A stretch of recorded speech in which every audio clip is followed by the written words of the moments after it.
Olympic hero Kurt Angle, and you're listening to the We Are Wrestling podcast. Yo, listen, this is the best wrestler alive, Platinum Max, and you're listening to the We Are Wrestling podcast. Hey everybody, Eric Bischoff here, and you are listening to We Are Wrestling podcast. The original Illuminati, and you're watching and listening to We Are Wrestling podcast. We Are Wrestling podcast. Check them out, man. Stay tuned, listen to the podcast. Best one, Donnie might teach you a thing or two.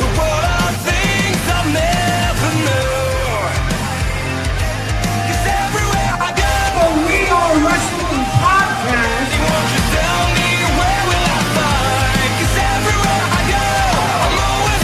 We Are Wrestling.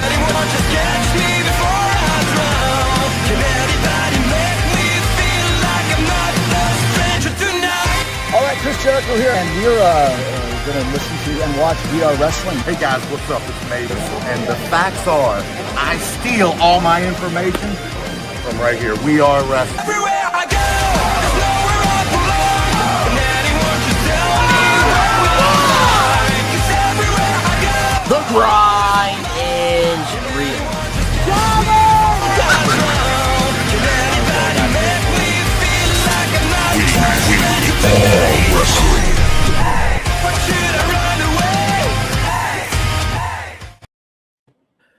What is up? We are Wrestling Maniacs out there worldwide. I'm the host with the most, Mr. We Are Wrestling himself, the best one, Donnie here with... What is going on, everybody? Danny Huckins here, man. 1/3 or 1/4 of the We Are Wrestling podcast. What is going on? It's a very, very slow news week, but we got a fun, jam-packed episode for you guys today. But we have a little special guest that wasn't technically supposed to be on this week's episode, but he's here for a little bit to hang out. Dan Eddie, what is going on, my guy? Oh, he's going to want to be here. What's going on? What's up, guys? I'm just kind of chilling, cleaning the glasses here for a bit, but yeah, I was supposed to be on this week, guys, but Donnie especially requested I be on here, so here I am. Feel like the show needed saving, so I might as well show up. Whatever. He's like, you want to be here. He's better than Roman Reigns, man. This guy actually shows the fuck up.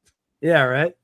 You want to be here for this week. And I think all the We Are Wrestling Maniacs who are listening or joining us live Thursday, 6 p.m. Eastern Standard Time, want to be here because with the slow news week, I think this would be the perfect time to not only review WWE Unreal Season 3 later on in the show, but to talk about my Fanatic Fest 2026 experience, which we're going to be having not one, not two, but 3 vlogs going up on the channel this weekend that you're not going to want to miss.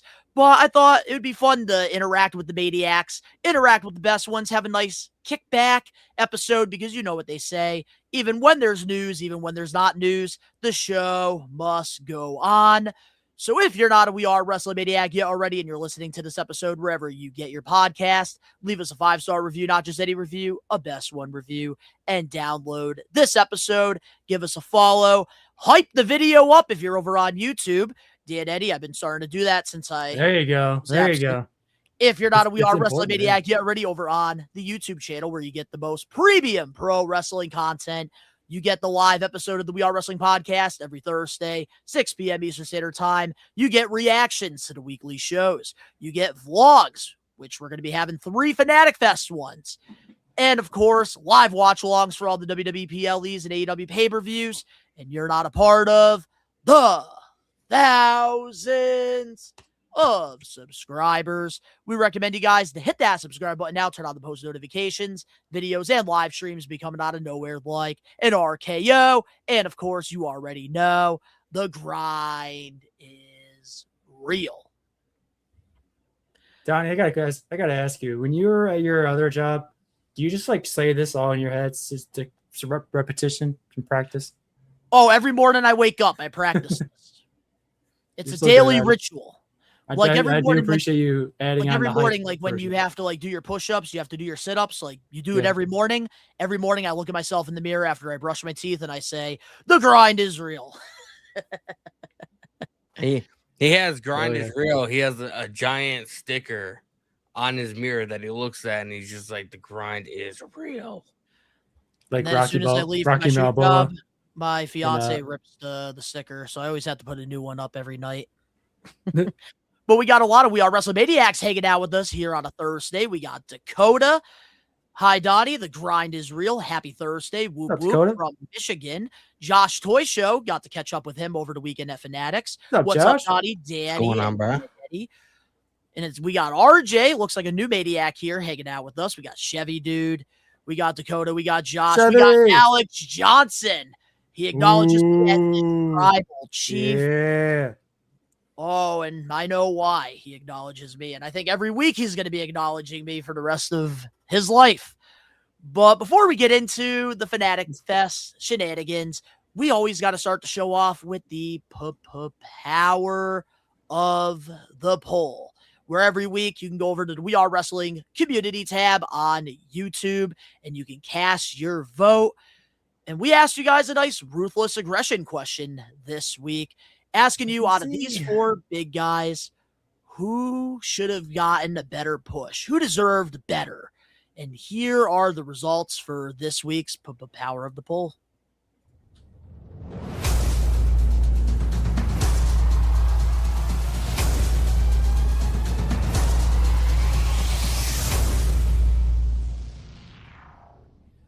There it is. The masterpiece, Chris Masters, winning with 73%, while 11% picked Heidenreich, 10% picked Tyson Tomko, and only 6% picked poor Gene Snitsky. It wasn't his fault. Do we agree with this week's Power of the Poll? I agree to an extent, although when I look at Snitsky, right, I understand like Chris Masters, he had the Master Life Challenge, he was more popular or whatever than a lot of these 3. But I feel like Chris Masters, he never went to that next level, as opposed to Snitsky, who, even though he was quote unquote never like a main event guy, he had main event stories in a way. Like he was in that really good story with Kane and Lita, whatever, that people still talk about to this day. You know what I mean? So like he just had, I feel like Snitsky had bigger moments than Chris Masters. But I to a degree, I understand why people would choose Chris.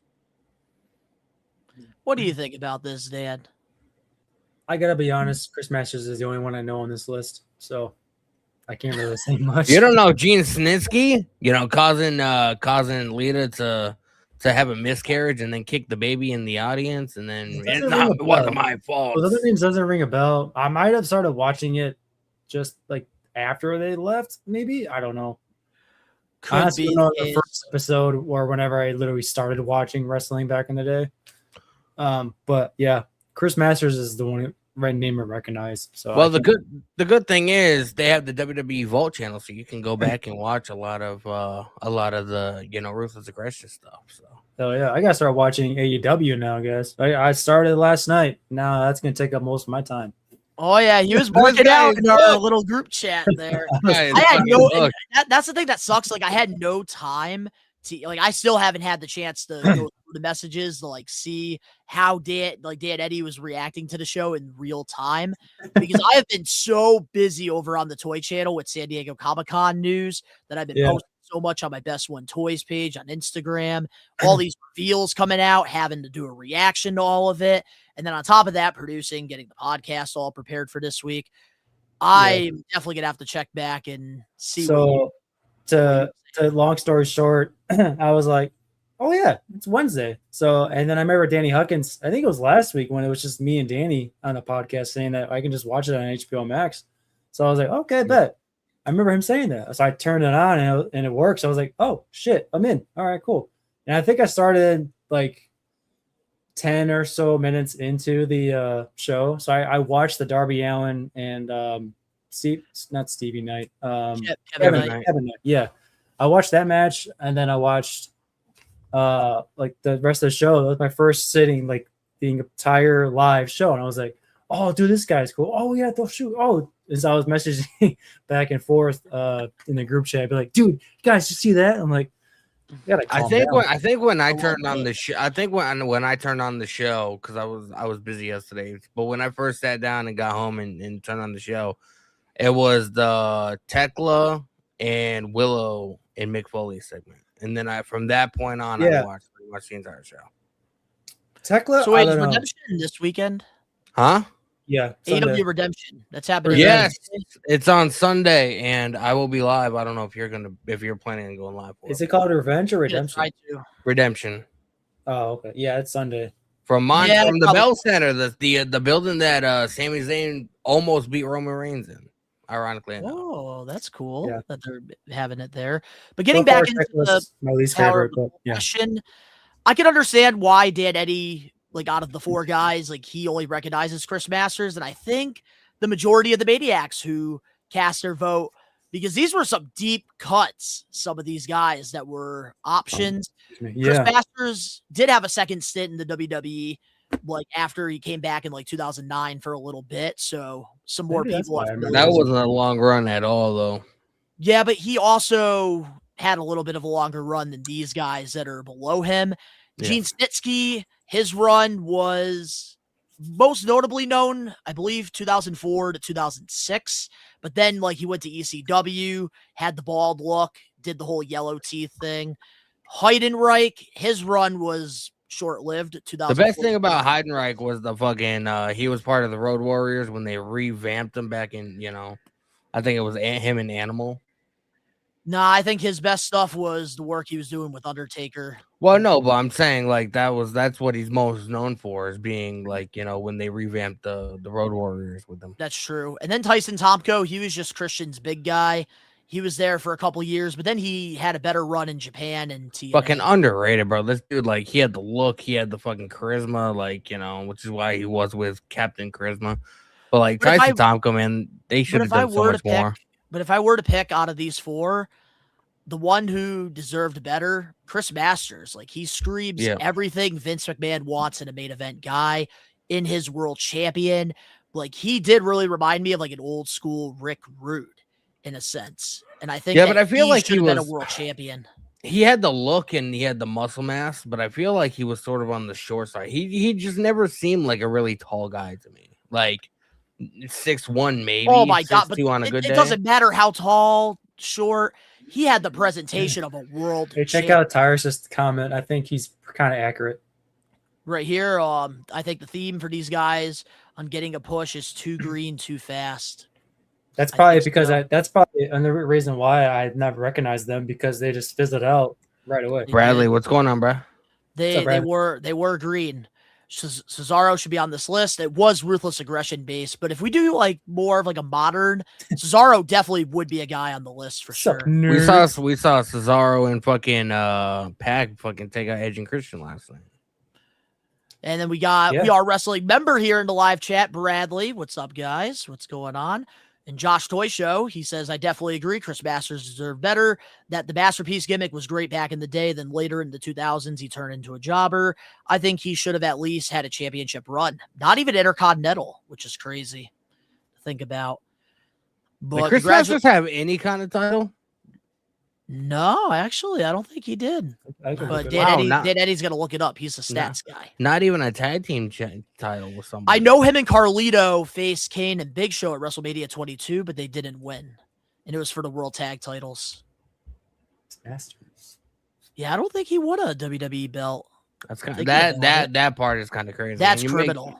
You wait, actually, all of the Heidenreich won a tag title with Animal. Never mind. Yeah.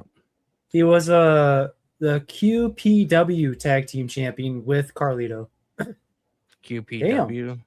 You know how long they held those tag team titles for?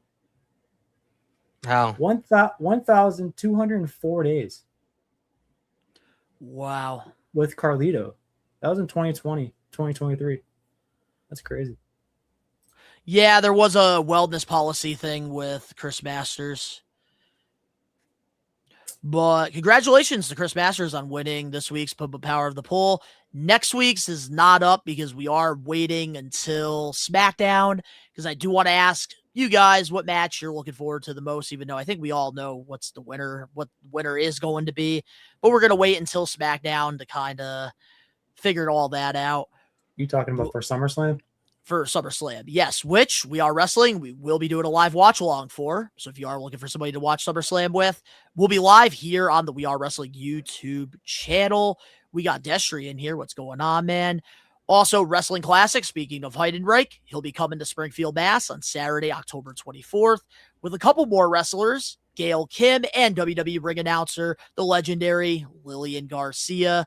Also, Tito Santana, Hall of Famer.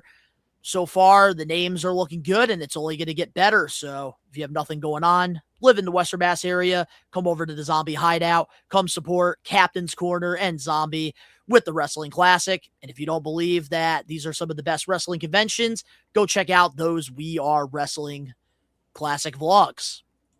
And then, of course, we got Unreal shirts available now on ProWrestlingTees.com. So go get your shirt today. It's the summertime. You need to be outside. You need to be touching grass. And you don't want to be seen with just a plain shirt. That's why you got to go get yourself a We Are Wrestling shirt on Pro Wrestling Tees. We gotta get the tank tops, bro.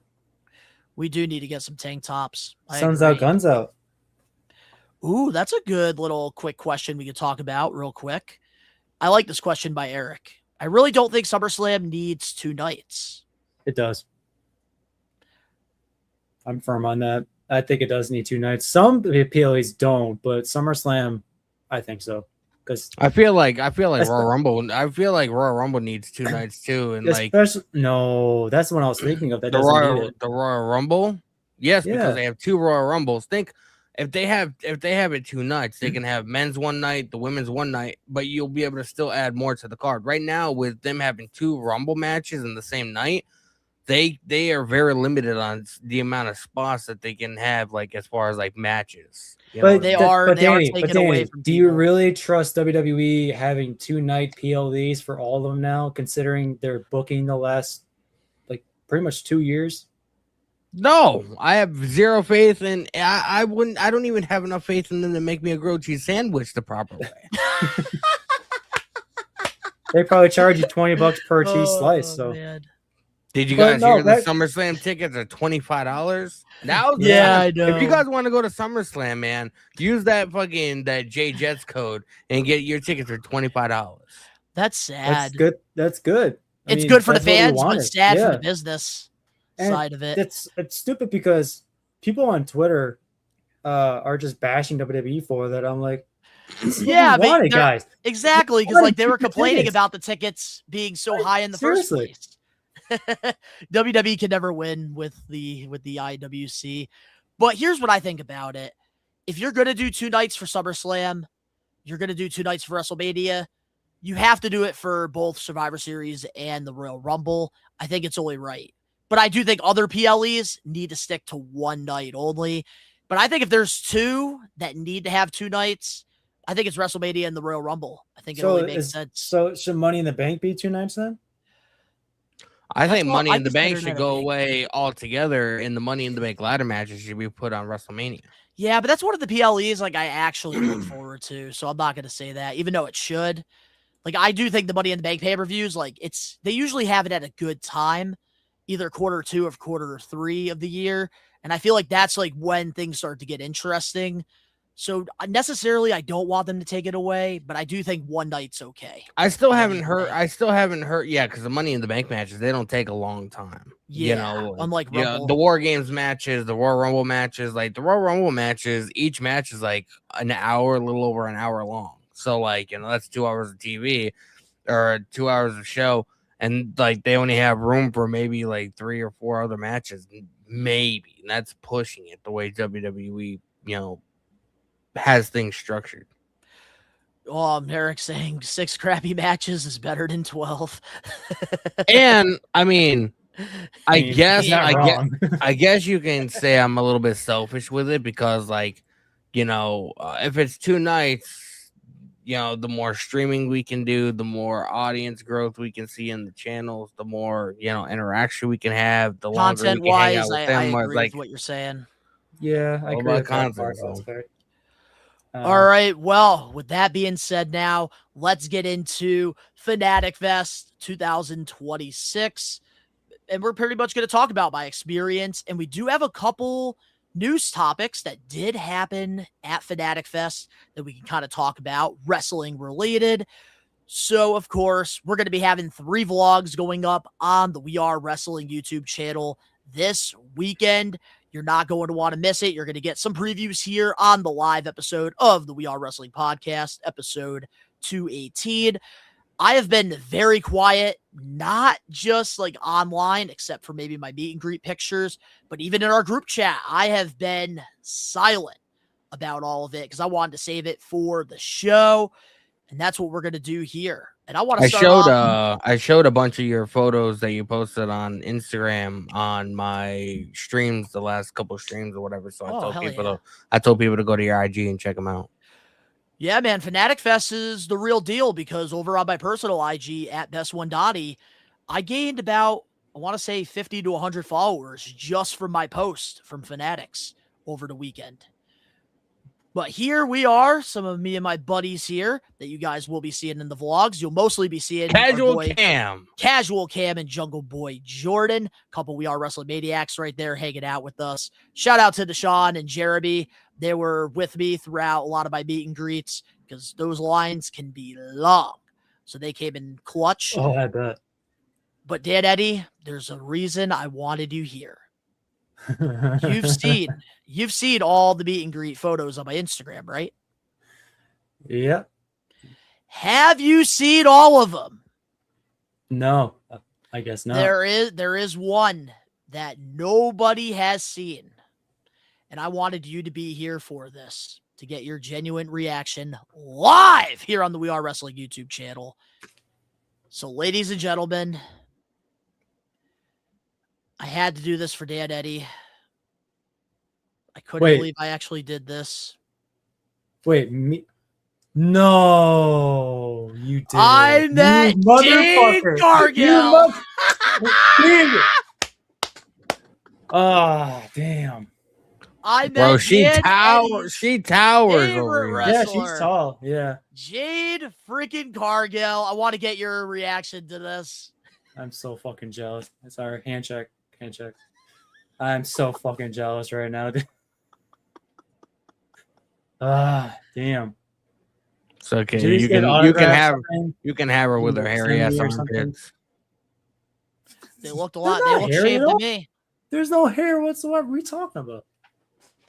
Well, I did meet Jade Cargill. I had to redeem myself from a couple years ago at the first Fanatic Fest.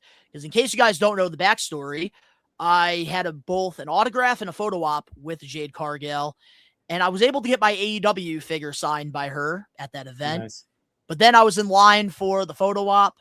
And I believe before her individual photo ops, her and Bianca Belair were supposed to do a dual photo op with people. And Jade Cargill was running late to the event. Like, I was at the autograph line waiting, I believe, an hour at that point. And it ended up Jade Cargill left early, didn't do any of her photo ops, and left the kids dry. And I saw a little girl crying, and it broke my heart. But now, 2 years later, I was able to redeem myself because Jey Uso canceled. So pretty much I used that as a coupon to get my meet and greet with Jade Cargill to get your reaction here on the show. I only did it for you. Fuck you, Donnie. Love you. Love you too. I did not even post this on social media. You should. You know what you should have did?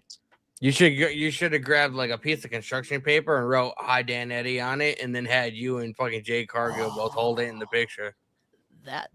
Okay. There's so much going on that like I wish I thought of that. Rage gets a signed thing of Sasha Banks or Mercedes Moné. I don't get squat from Jade Cargill. Hey, there's always next time. I'll have to go I will say the meet and greet experience, she's always been very nice. I just want to put that out there. She's a generally nice person to begin because with. People like think, like, from my experience, like that usually when it comes to wrestling or movies or TV shows, whatever, leaving the photo op, that pissed me off. The people that do the best at villains and roles are like the nicest people in real life. But if you were to plan it properly, you could probably come down here and visit next summer, and you can go with Donnie to next year's Fanatics Fest if he ends up going. Hell yeah, that'd be great. Yeah, I gotta figure all that out, man, because I spent a lot of freaking $1 million band this year. I would have definitely joined you guys this year. But now next year, that's one of my goals. But Jade Cargill, it was, I will say, a really cool experience. Also congratulated her on all of her success as well. Something I like to do when I do meet these wrestlers, because they work very hard to get to where they're at. We're content creators. We work hard to get to where we're at. But yeah, man, Jade Cargill, I had to do it for your reaction. I see you nodding your head. Totally worth it. Tell me you didn't do Roxanne Perez. If I had the option to, that's one I definitely would have done if she was there. All right. Well, so at any point, Eddie, like, you can still hang out and stuff. If you do need to leave, you can. I really wanted you here for this Jade Cargill reaction. I got a little bit of time. Yeah, I can hang All out right, for word. All right. And it looks like everybody was enjoying your little reaction here in the live chat. Eric, bigger man than the Usos anyways. Oh, that's right. Yeah, Josh was with you. I was like, how did Josh know? Josh was there, and I did tell him I was doing this. Appreciate you telling me, Josh. Which Alex Johnson, so guys, here's something I'm gonna share as well, which you guys will see all the footage from the vlogs coming out this weekend, part 1, part 2, and part 3. And there is going to be a special video that I am going to be putting together with our buddy Alex Johnson, the biggest Liv Morgan fan, I think, in all of pro wrestling. Me and him did a little recording, and I got his reaction to my meet and greet with Liv Morgan. And we're going to roll the actual footage here. But Alex Johnson's reaction, we are going to save it for a social clip. We're going to save it for next week because I just didn't have time. So here we go. Liv Morgan meet and greet. Hello. This is so iconic. Where do you get this? Iconic. Everyone. I found at Rhode Island Comic Con, but just wanted to say I do a wrestling podcast. Big fan of yours. Thank you. And I have a channel with over 8,000 subs. Hey. And one of my day one subscribers, his name's Alex Johnson, and biggest fan of yours. Always asking questions in the comments and stuff. Can you give a shout out to Alex? Alex Johnson. This is Liv Morgan, the Liv Morgan, the greatest women's world champion of all time. And I just want to say thank you so much for your support. It means the world to me. Keep on watching. Thank you so much. Thank you. Nice to meet you. Congrats on your podcast. Thank you. Alex Johnson has finished the story. Bro, I gotta see Alex's. This is my first time seeing that footage. Like, Donnie didn't post it in the group chat or nothing, so I gotta see Alex Johnson's reaction, bro. I got to. That's just hilarious. I had to, man. And the cool thing was, I feel like Alex Johnson like literally cried. Well, and got very emotional after a few other things. Something a little bit bigger. But we did make a little video, and I am going to put together something really cool for him because Alex Johnson, he has been a day one supporter here on the We Are Wrestling channel. We know the love he has for Liv Morgan, and we are a whole family. We're a whole community, and I thought, like, if I was to beat Liv Morgan, like, I had to mention the legend himself, dude. Alex freaking Johnson. Doesn't matter what's happening. Liv Morgan is on his mind. He's fantasy booking. He is the biggest Liv Morgan fan we know. But yes. Let's see. We have here. Excuse me. We're gonna get to it. All right. We're gonna get to it. There's no news this week. We're just vibing. This is the nice. We're just squeezing the juice out of this time, Josh. We're squeezing the juice. But man, I was really happy to do this though, and Liv was really cool. Even one of the workers was one of the workers that was working the event. Not a fan at all. Got emotional after I did that for Alex Johnson. She was tearing up, oh my God, that was one of the nicest things I've ever seen. Alex in the chat. I'll always support Liv Morgan forever. Hey, we love you, Alex. We appreciate you, man. Always being a day one. Awesome. Seriously. And that reaction of yours, stay tuned because we are putting together something a little special in there. But let's see what else we have here from Fanatic Fest. Casual Cam making his way around town, which Starbucks. Got to give a shout out to Casual Cam here because while I wasn't around Casual Cam and Jungle Boy Jordan throughout the time because I had different things going on. They had stuff going on, but they did make content. So you are going to get to see their experience while I'm doing mine. Speaking of Jordan Vega, Jungle Boy, man. Into Jungle the Boy. chat. What's up, bud? What's going on, man? Is Shout Casual out to Cam, Jungle Boy Jordan for being a real one. Is he a Warrior Golden State Warriors fan? Yes, he is, unfortunately. Oh, Unfortunately. But he got to meet Klay Thompson, one of his favorite players of all time, and Trae Young for free at the Starbucks booth. Which they were wheeling and dealing, man. They were getting all the free stuff this weekend. You would think that they were Mr. Krabs' sons. Like that's one of my favorite parts is like and I met like a lot of actors, I met like a lot of wrestlers and stuff like that, but like growing up watching these guys on TV and then like actually getting that one-on-one interaction with them, like there's literally nothing that fucking beats There's it. nothing like it, for real. Josh Toy Show, it was great seeing the boys on Saturday, catching up with Jungle Boy Jordan and Cam. I love catching up with Josh, man. It was good seeing him as well. Oh, that's cool. Yeah, look what Josh wrote also. He met Arvel Reese and UFC fighter Marab for free during the weekend. That's awesome. There is a lot of cool free things that you do get like throughout like these experiences. And Casual Cam, while I was away, got to meet Alicia Your Taylor, nemesis. my nemesis. Bro, Alicia You're Taylor, not going to she believe was- this. You're not going to believe this. You got a picture of it with her too. Casual Cam gave her a We Are Wrestling business card and told her to watch our content, and she said she's going to check it out. Hey, I'm scared, man. I'm scared. I'm scared. Alicia Taylor, she was at she wasn't the ring announcer, but she was at Saturday night's main event.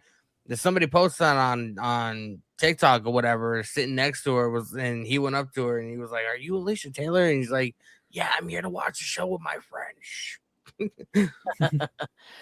But yeah, he got to meet Alicia while I was doing all my meet and greets on Sunday. And He was it's a drummer all, for Hannah Montana, man. yeah, I just think it was funny. It was like a night when Cam told me like about the whole Alicia Taylor's thing, like giving her a business card. I was like, anybody but her. Come on. Wait, you don't like her?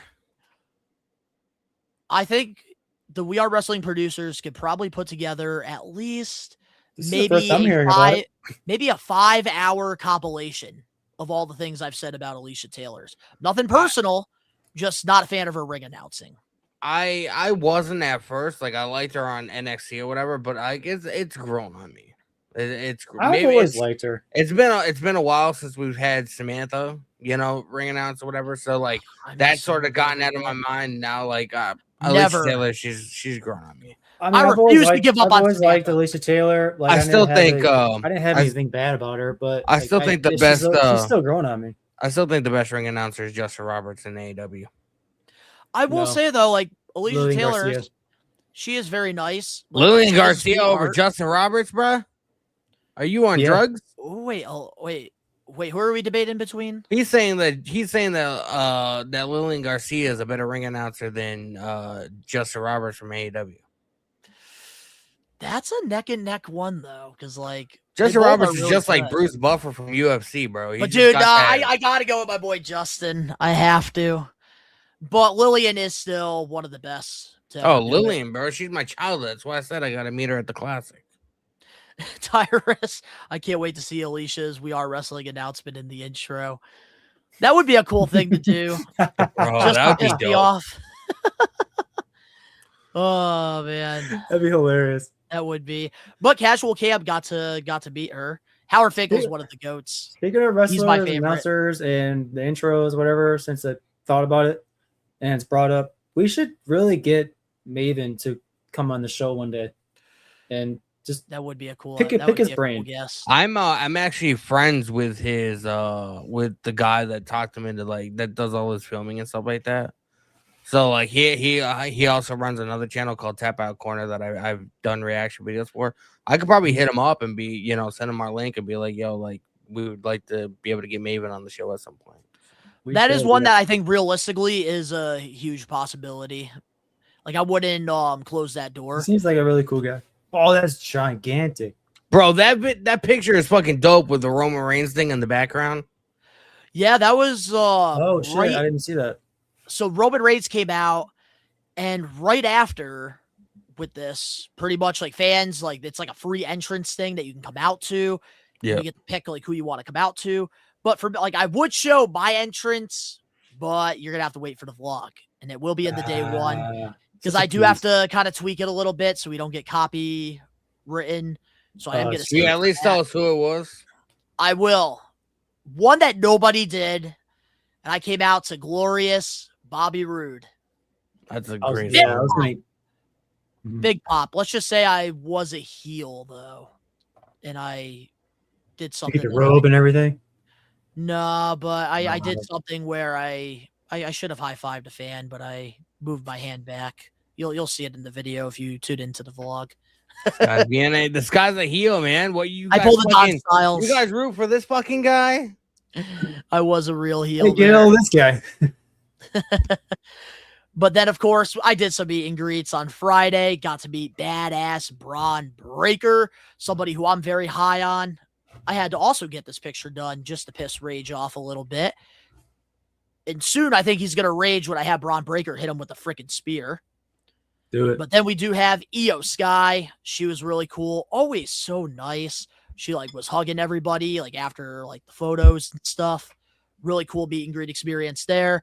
Then, of course, I got to meet Stephanie Valkyr as well. That was also really nice. One of my favorite women wrestlers right now on the main roster. And on Saturday, got to meet The Undertaker, get a better updated picture, because a few years ago, I went and met him at the Dead Man show in Boston when I went there for Survivor Series. I was hoping he was going to do autographs, but unfortunately, he was doing an interview. Well, it's fortunate for you guys if you love Chris Van Vliet, but he's going to be doing an interview. He did an interview with him during one of the Fanatics shows, so he wasn't able to do any autographs. But luckily, my buddy and Justin We Trust, who I got to hang out with on Saturday at these meet and greets, he's going to SummerSlam, and he's going to get 3 of my Undertaker figures done. Wow. I mean, I don't know how you feel about this, and like I felt this way about it for a long time. If I had to choose between an autograph and a photo with somebody, I would much rather choose a photo. What about you, Dan? Like, what would you pick? Auto or photo if you had to pick one? I never thought I would think about this question. Probably photo. Because I can always get something signed like on an auction site, whatever, but you can't buy a photo. Ding, ding, ding. That right there is my answer every time. I don't know if you guys have ever checked it out me a or heard of question. it, but Pristine Auction is a really good website for wrestling, Packers, football, anything really. I don't know if I'd be able to contain myself if I was next to the Undertaker. I would literally get on my hands and knees and be like, "I'm not worthy, man. I'm not worthy." Just pull a Wayne's It'd be World. like that scene in fucking Wayne's World, bro, when they're fucking meeting Alice Cooper. Hey, that'd be me and Jade. But you see here, like, I just with Undertaker, like, I'm excited though. I'm going to be getting a couple things signed thanks to my buddy Justin. But here's the thing: when it comes to autographs and photos, that's always been my answer. Exactly what Dan Eddie just said. I'm a photo op guy because guess what? An autograph you can buy anytime unless it's like a super limited, super rare figure. But a lot of the times the stuff I'm buying isn't like a crazy limited 1 of 5 and or 1 like of 10. even if you have an autographed action figure for some reason, like anything really, and you get the thing signed in front of you, that's still not as valuable as you taking a picture with that person. Because like I said, you can't buy a photo, you can't buy a picture of you and that said person in it, and you can always just get something signed and autographed later on, which I mean is cool, but like those memories will last forever if you having a picture with it. And maybe you're like somebody like me who needs more pictures on his Instagram. You definitely need more pictures because I have trouble making thumbnails with you. Yeah, I know. But no, like this was a discussion that like we were having in the car heading to Fanatics. Me, Jungle Boy Jordan, and Casual Cam, and Jungle Boy Jordan's son. Like we were having this discussion because Jungle Boy Jordan feels the opposite way. He would rather have an autograph than the photo op because you could talk to the person a little bit longer. And that was also a different perspective. Yeah. But I think the picture, like, it's like, I feel like it's more valuable because like you were there. You you were there, but like I said, like that's cool and all. You can talk to that person longer while they're signing or whatever. But like that conversation won't last as long as the picture. A picture will last forever or however long you decide to keep it with. You know, That is true. And some meet and greets, like with autographs, you can't document or record. 50 years from now, people look back at the Undertaker's career and you can be like, yeah, I've met him a couple times. And then like, what would you rather do? Show them an actual photo of you with him, or just show, his signature on like an action figure? You know what I mean? yeah. I really am happy with the. Would they allow those meta glasses? They have been, because people have done it. Believe it or not, when I was on vacation with my fiance in Maine, I did actually try on some meta glasses just to see how it looks. Yeah. Man, I don't pull it off, man. I look way too sus. I don't see you as a glasses. I look like I'm robbing a bank. I can't see you in glasses. I've never seen you. In glasses. I feel like, especially with like, since you go to like a lot of these shows or whatever, I feel like you should get at least a pair. That way, it'll be easier for you to film certain interactions that you can use in the like vlogs and stuff. Film some vlogs and like hands free. Because I mean, don't you feel kind of awkward just holding your phone up to somebody as opposed to like you can just do it like nonchalant? I did find popcorn and drink. Find a loophole around that. I did find a loophole around that when I did beat LA Knight and Liv Morgan, because I didn't realize how good it comes out when you do it in 0.5. And doing that, I think that's why that LA Knight and like Liv Morgan interaction was really good. And like, it just seemed like they were very like open to it. Like they weren't like being assholes about it. Like, obviously you kind of have to pick and choose. You have to listen to other people's meet and greet experiences.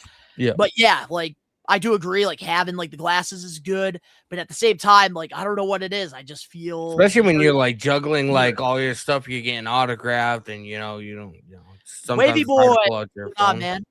What's up, Wavy boy? Wavy boy, what's going on, bro? And Josh Toy Show here in the live chat. I'll share a funny story about her. Josh says, I tried getting a selfie with Stephanie McMahon after she did her podcast, but there had to be one fan who ruined it for everybody. So on Sunday, I was one person away from getting a selfie with Stephanie McMahon. And here's the thing, the whole weekend, I was getting lucky with all my meet and greets. I knew where to be. Even there were some that like just fell out of the air. Like I did not expect it just happened, but it just happened. Especially Logan Paul. The amount of times I got to talk to him, like, and you'll see it in the vlogs this weekend, like just running into him. But Stephanie, I thought I had it. I thought I had it perfectly mapped out. But she ended up actually staying on like the center stage floor a little bit longer, because I was over by like where like they walk like into the curtains and they're able to like transition to whatever they have to do next. So that's where I was planted, exactly where I met Logan Paul and Mike from the Night Shift, his co-host on Impulsive. But Stephanie, it just didn't work out, and I was a little too late because I noticed nothing was happening. I ran over one person in front. She said, unfortunately, I got to let Busted open. Like, they got to do their show. Very sweet, very nice about it, but one person away from fucking Stephanie.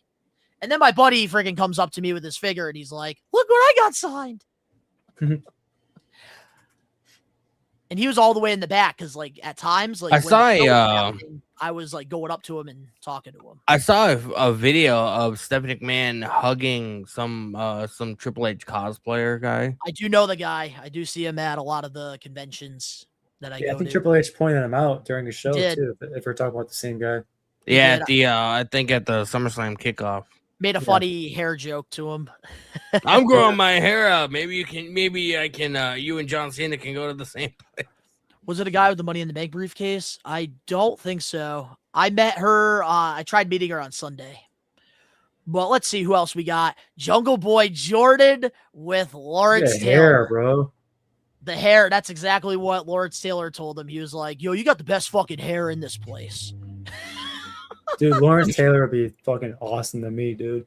You have no idea how many football players I want to meet. It's crazy. Dude, Lawrence Taylor, I got the honor to meet him with my dad at Big Event New York. My dad, as a kid, he was a Giants fan, and Lawrence Taylor was one of his favorite players. So that was like a cool little birthday surprise I was able to do for him, taking a photo with him with my dad in it. But yeah, he got to meet LT, got his autograph as well, got a signed jersey done. And Jungle Boy Jordan, guys, you wonder why he gets the nickname. Look at this guy. Bro, his hair is fucking wild, man. He kind of looks like Donnie from Wild Thornberries. Probably, yeah. One of my favorite impressions I get to do.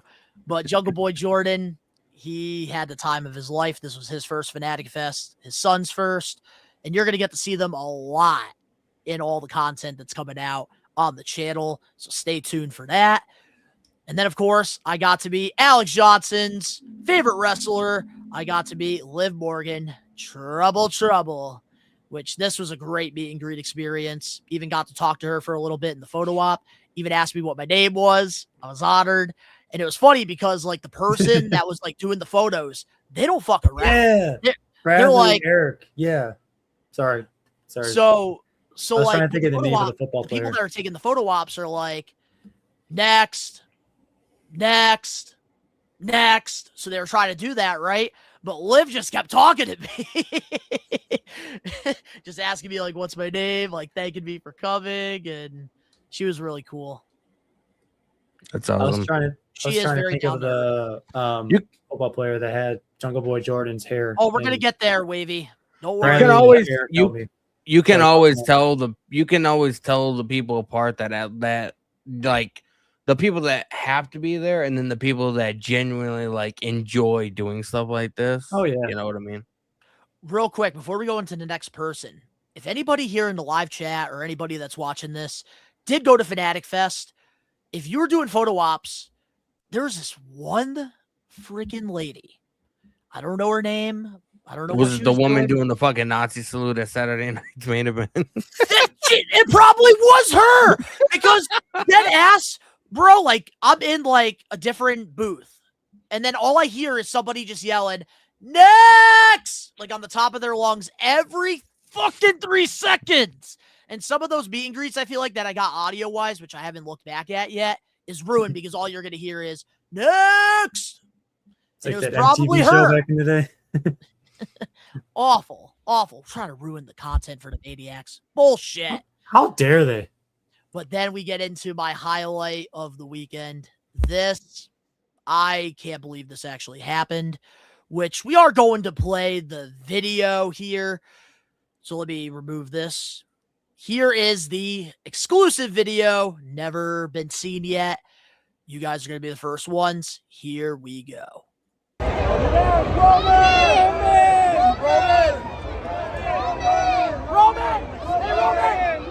Oh my God, I got a fist bump on him.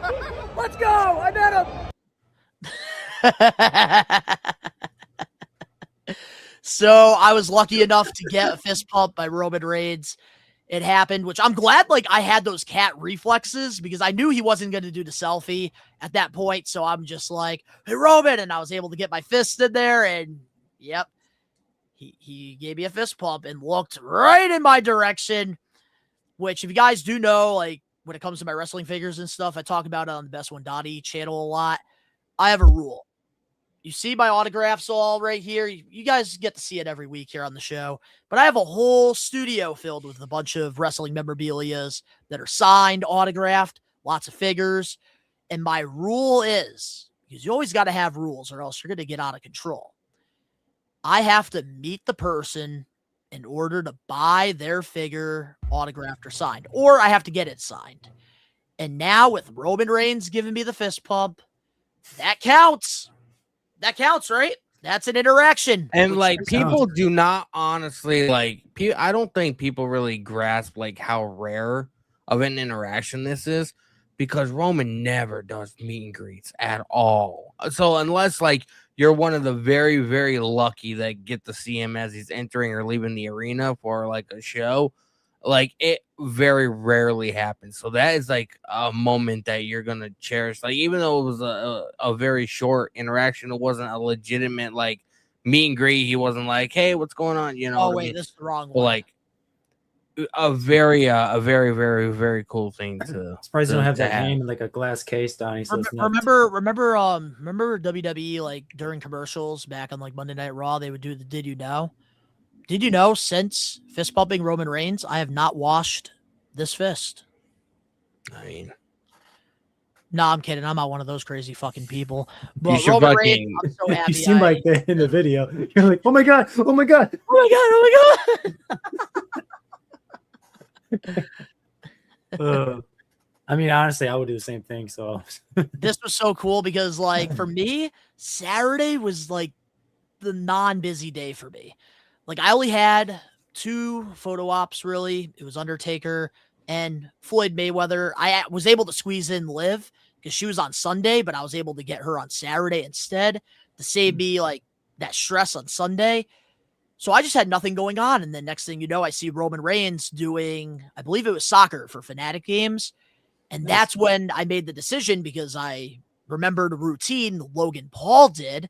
And I'm like, all right, let me go to the same spot I got my picture with Logan at. And let me just stay there. Because, of course, all the freaking people that are watching him do Fanatic games, they're just going to freaking try to maze their way everywhere he goes so that they can see him in real time and think that, okay, I have 5 chances of meeting him. Realistically, you're not going to be able to do that. So I was like, all right, let me plant myself here because guess what? If I'm planted there, they ain't moving my fat ass. I'll tell you that right now. They ain't moving me. And guess what? I was able to get this. So that's I'm me. so If I happy. get to a railing at a concert, I am moving. If I get that front row, I am not moving. Roman is a rare name to get. Jungle Boy Jordan. What a trip, though. Loved every minute. Glad I got to spend it. Great friends. We'll definitely do it again for sure. Oh, yeah, dude. I can't wait for the vlogs. They will be coming out this week. I'm sure it's very, very expensive to do it, but like, especially like Fanatics Fest, but like, just like the memories, you know what I mean? Like, you have all this footage. Only You have have a couple all this. bucks left. You have all this footage and all this stuff to look back on, like, so, like, you know, it's kind of priceless in a way. It is priceless, man. That's why for me, like, and I will give a shout out actually to Jungle Boy Jordan because with Floyd Mayweather, I didn't purchase that meet and greet for Saturday until we were in the car heading to day 1, and he convinced me to spend the $400 on that photo op. Damn. And I'm glad I did. And then, of course, I got to meet some other celebrities. Got to meet Mike, the co-host of Impulsive. I love his YouTube channel. Been a big fan of the Night Shift. He tries like hamburgers every week. He's just partying, living the best life. And then this one, I got to meet Carl Anthony Towns' fiance, Jordan Wood. She's known for the bag. Every time she had this certain bag, the New York Knicks would win. And here's the funny thing about it. So behind us, there's like this photo like booth thing with like different like backgrounds that you can take pictures in. Honestly, I was trying to get into the New York Knicks one just to take a picture doing this. And next thing you know, a bunch of cops are coming by and they're like, all right, you guys need to, just give us one moment. This is going to be cool. And I'm like, whatever. I got nothing going on. It's Saturday. I have like another couple hours till Floyd Mayweather. Next thing you know, I'm watching her make a TikTok with this bag. And then I just like, hey, can I get a picture? She's like, oh my God, absolutely. And I got a picture. Meadow, she gave me the whole story about Jordan Wood. And I had no idea. All I knew is because I looked her up on Instagram, she had 12 million followers. And I was surprised that like it was only like maybe like 4 or 5 of us that like were there waiting to meet her. So that was cool. Jordan Woods, nice. I think my favorite part about looking into Fanatics Fest is there's people from every single sport. Yeah, like I wasn't expecting pretty much Floyd everybody Mayweather that's UFC partnered with people. Fanatics, you know, because Fanatics is a brand, like, Yeah. you know, that's where WWE, like, all their merch is from Fanatics and stuff like that. So, and of course, another big highlight of mine that I didn't expect to happen. If I knew this was going to happen, I would have brought my WWE Defining Moments figure to get signed.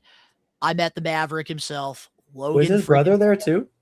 Jake, I believe, was there, but he did. They did a WWE entrance together. I know that. Oh, nice. But Logan Paul, this was just like, I think it was just meant to be because like everywhere I went, for some reason, Logan Paul was there. And like the first interaction I had was at the soccer thing with him, but I missed out on the selfie. I'm like, damn it. But then I went over to football. I don't know why I just went over there because I didn't check it out.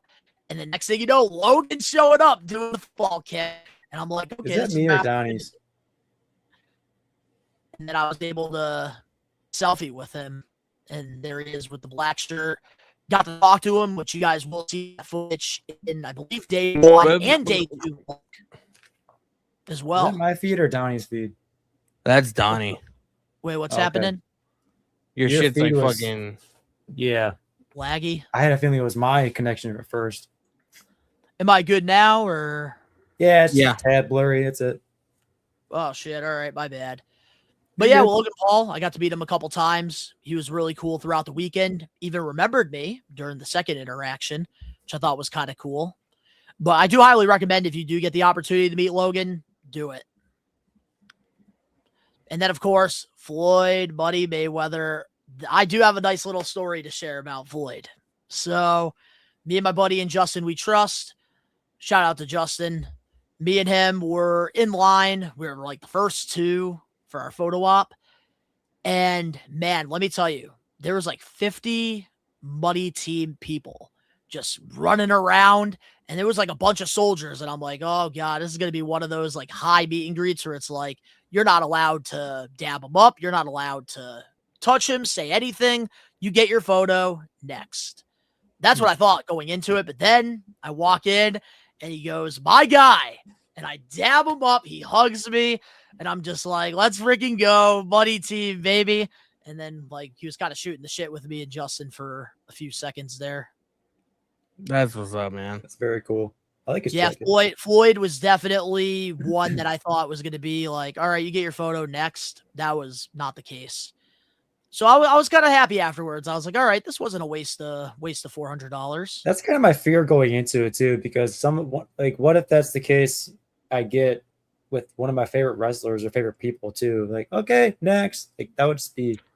Well, the good thing is if you go with Donnie, have to be prepared. if you go with Donnie, he's met enough wrestlers to where like if you want to ask him like how they are with fans or whatever, like ask like for a certain one like that you're not sure about, Donnie will be able to tell you right off the bat, like you know who to see and who not to see. Oh, definitely for sure. Which I have a crazy track record of people I've met. I know the good ones. I know the bad ones. It is tough because, like, even myself, like, if I don't meet somebody, like, the chances are 95% of the time I'm going to meet them. Like, the one that I never met that I had the opportunity to was Eva Marie. And I didn't do that because I think she's awful in the ring. And that tells you if I met Jade Cargill, like, that kind of tells you, like, where I stand with her. Oh, yeah. But, of course, LeBron James... He was hanging out in the club, bunch of fans just surrounding like the floor, which I did do a little video over on the DBTV channel. I don't have it with me at the moment because I still have to sort out all my clips, but I pretty much tried to recruit LeBron James to the Brooklyn Nets. It actually did really good on Instagram. You know what would have made him fucking laugh? If you, I know you, like you don't really know the reference or whatever. But if you shouted like good job cutting Kai Cenat's hair because yeah, I do know that because that was like a part of like the Mafia stream, right? He cut at the last day he cut off Kai Cenat's dreads. Yeah, LeBron, I did get him a couple times. I wish I had better footage of it to where I could have like zoomed in better, like on like the smile. But dude, that was a cool experience. And then for me, the biggest highlight was we got Rage in the chat. Rage. What's going on, man? Guy? Pretty good. I'm sharing my stories with Fanatic Fest. It's a very slow wrestling week. But everybody in the live chat show some love to Rage, man. He'll be back pretty soon here on the pod. It's good, Rage. Well, yeah, LeBron James, the coolest moment I had was the inner wrestling fan in me because it was all sport fans. I started a LeBron James chant like you were at a wrestling show. LeBron James, and everybody starts doing it. Next thing you know, he turns around. Yeah, and everybody goes crazy. That was enough for me.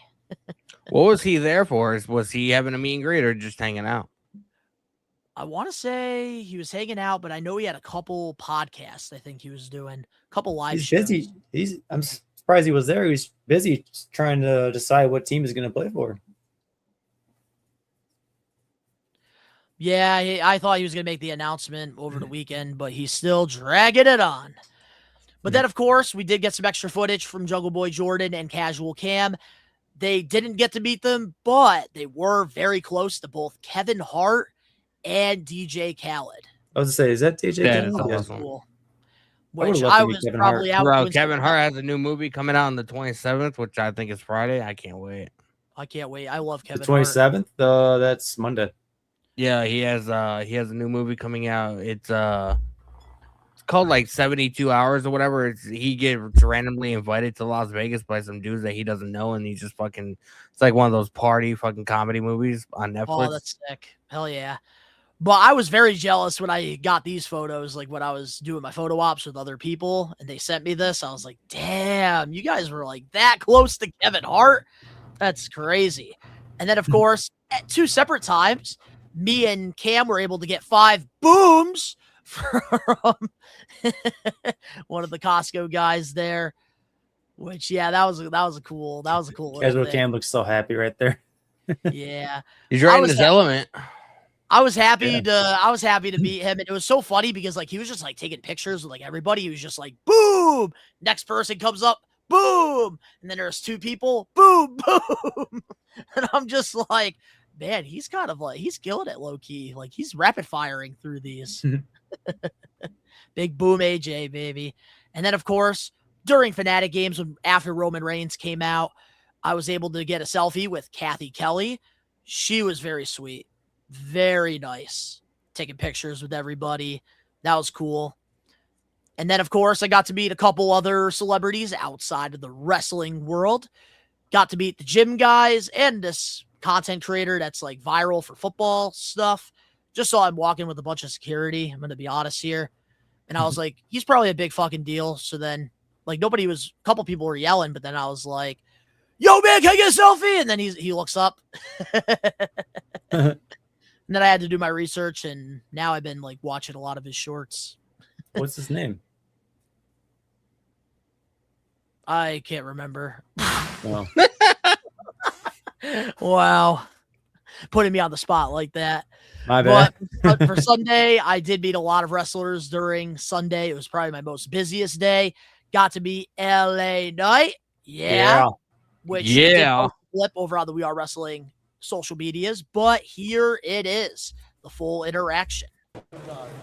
Hey, how's it going, man? I'm doing all right. How you doing? Pretty good. Been a big fan of yours, dude, going all the way back to Impact Wrestling.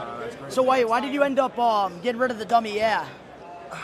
You know, I don't know. At some point, I just moved on, just kept the dummy comes out on occasion. I always be adding the dummy, man, when you say At some it. point, we'll bring it back, man. Yep. Who knows? But that's my What about marker you? there. But I appreciate you, dude. Thank you for everything you've done in the business. Appreciate you coming.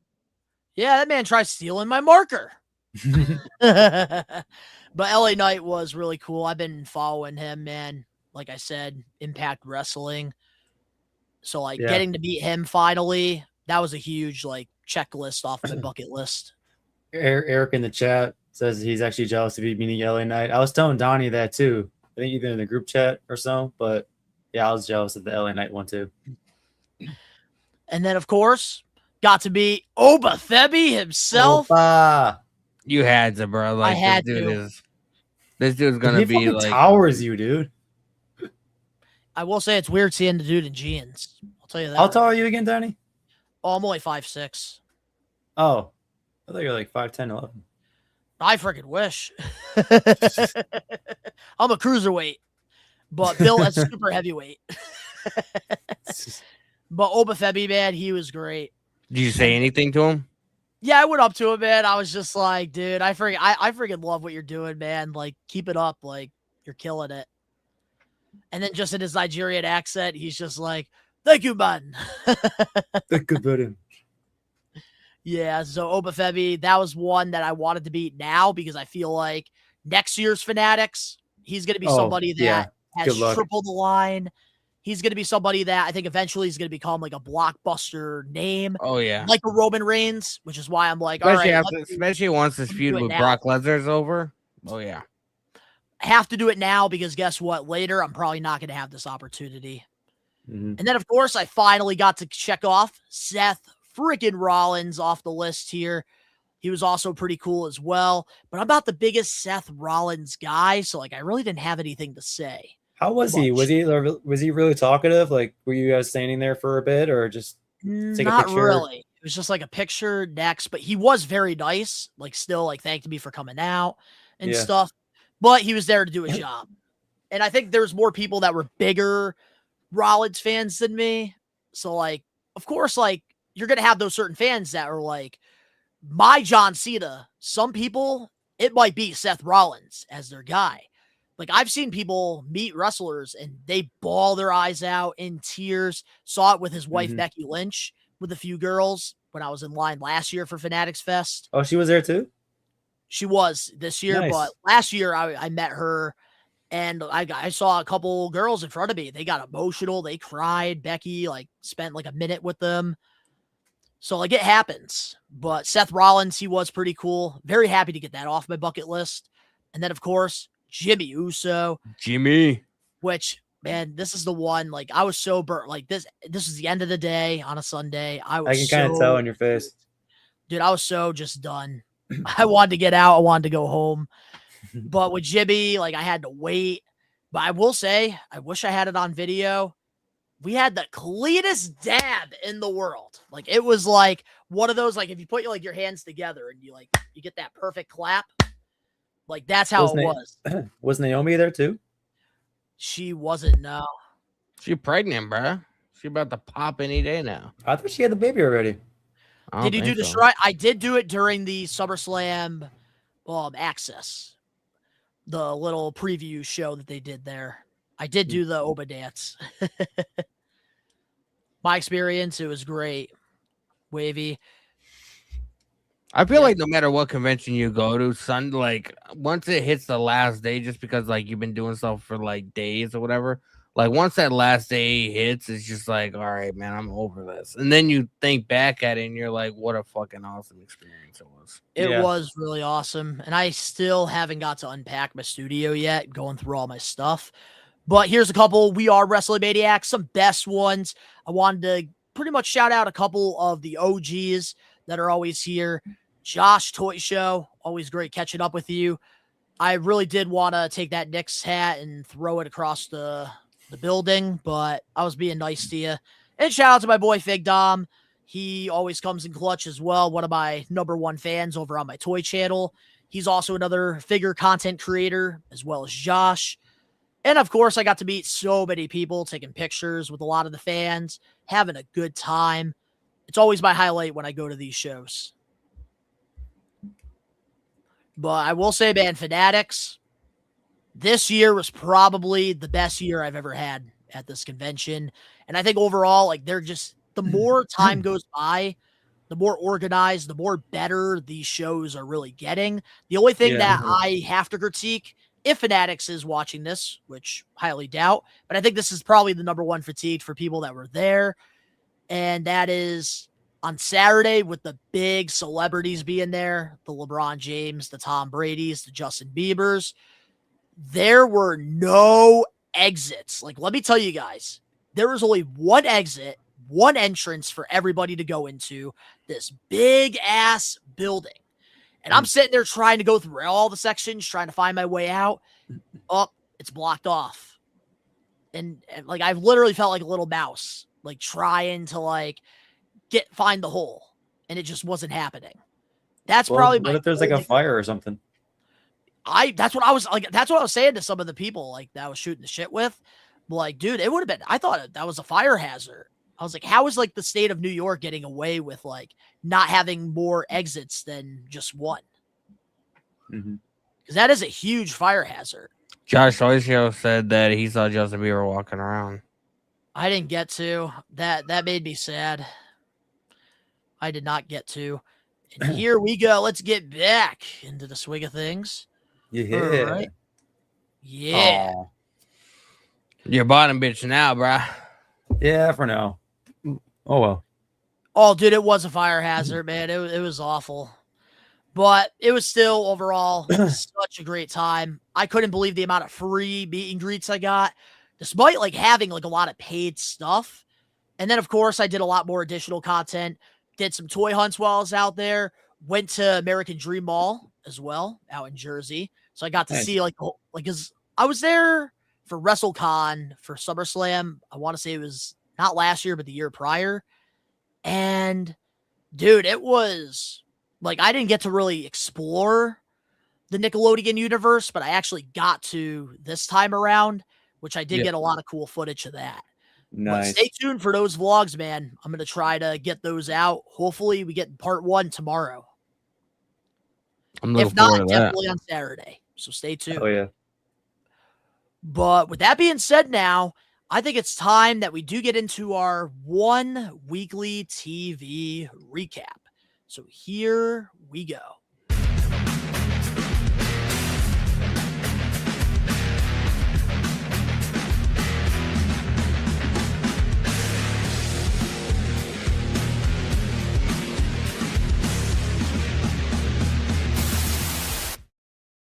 It's time for the We Are Wrestling weekly TV recap. Normally, there's a lot more stuff to talk about, but I don't know, man. It's been a little stale. It's been a little dry. It's kind of insane, like how slow the news is, especially seeing as a week from tomorrow or a week from Saturday is night 1 of SummerSlam, and there's really nothing to fucking talk about. There really isn't nothing, but we might as well advertise it real quick.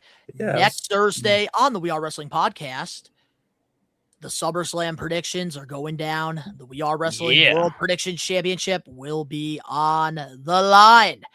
And I'll be defending it against Danny Huckins and Dan Eddy. And we're going to find out who's going to walk away as champion. I'm excited to defend my title. I don't like doing it quarterly. I'm excited.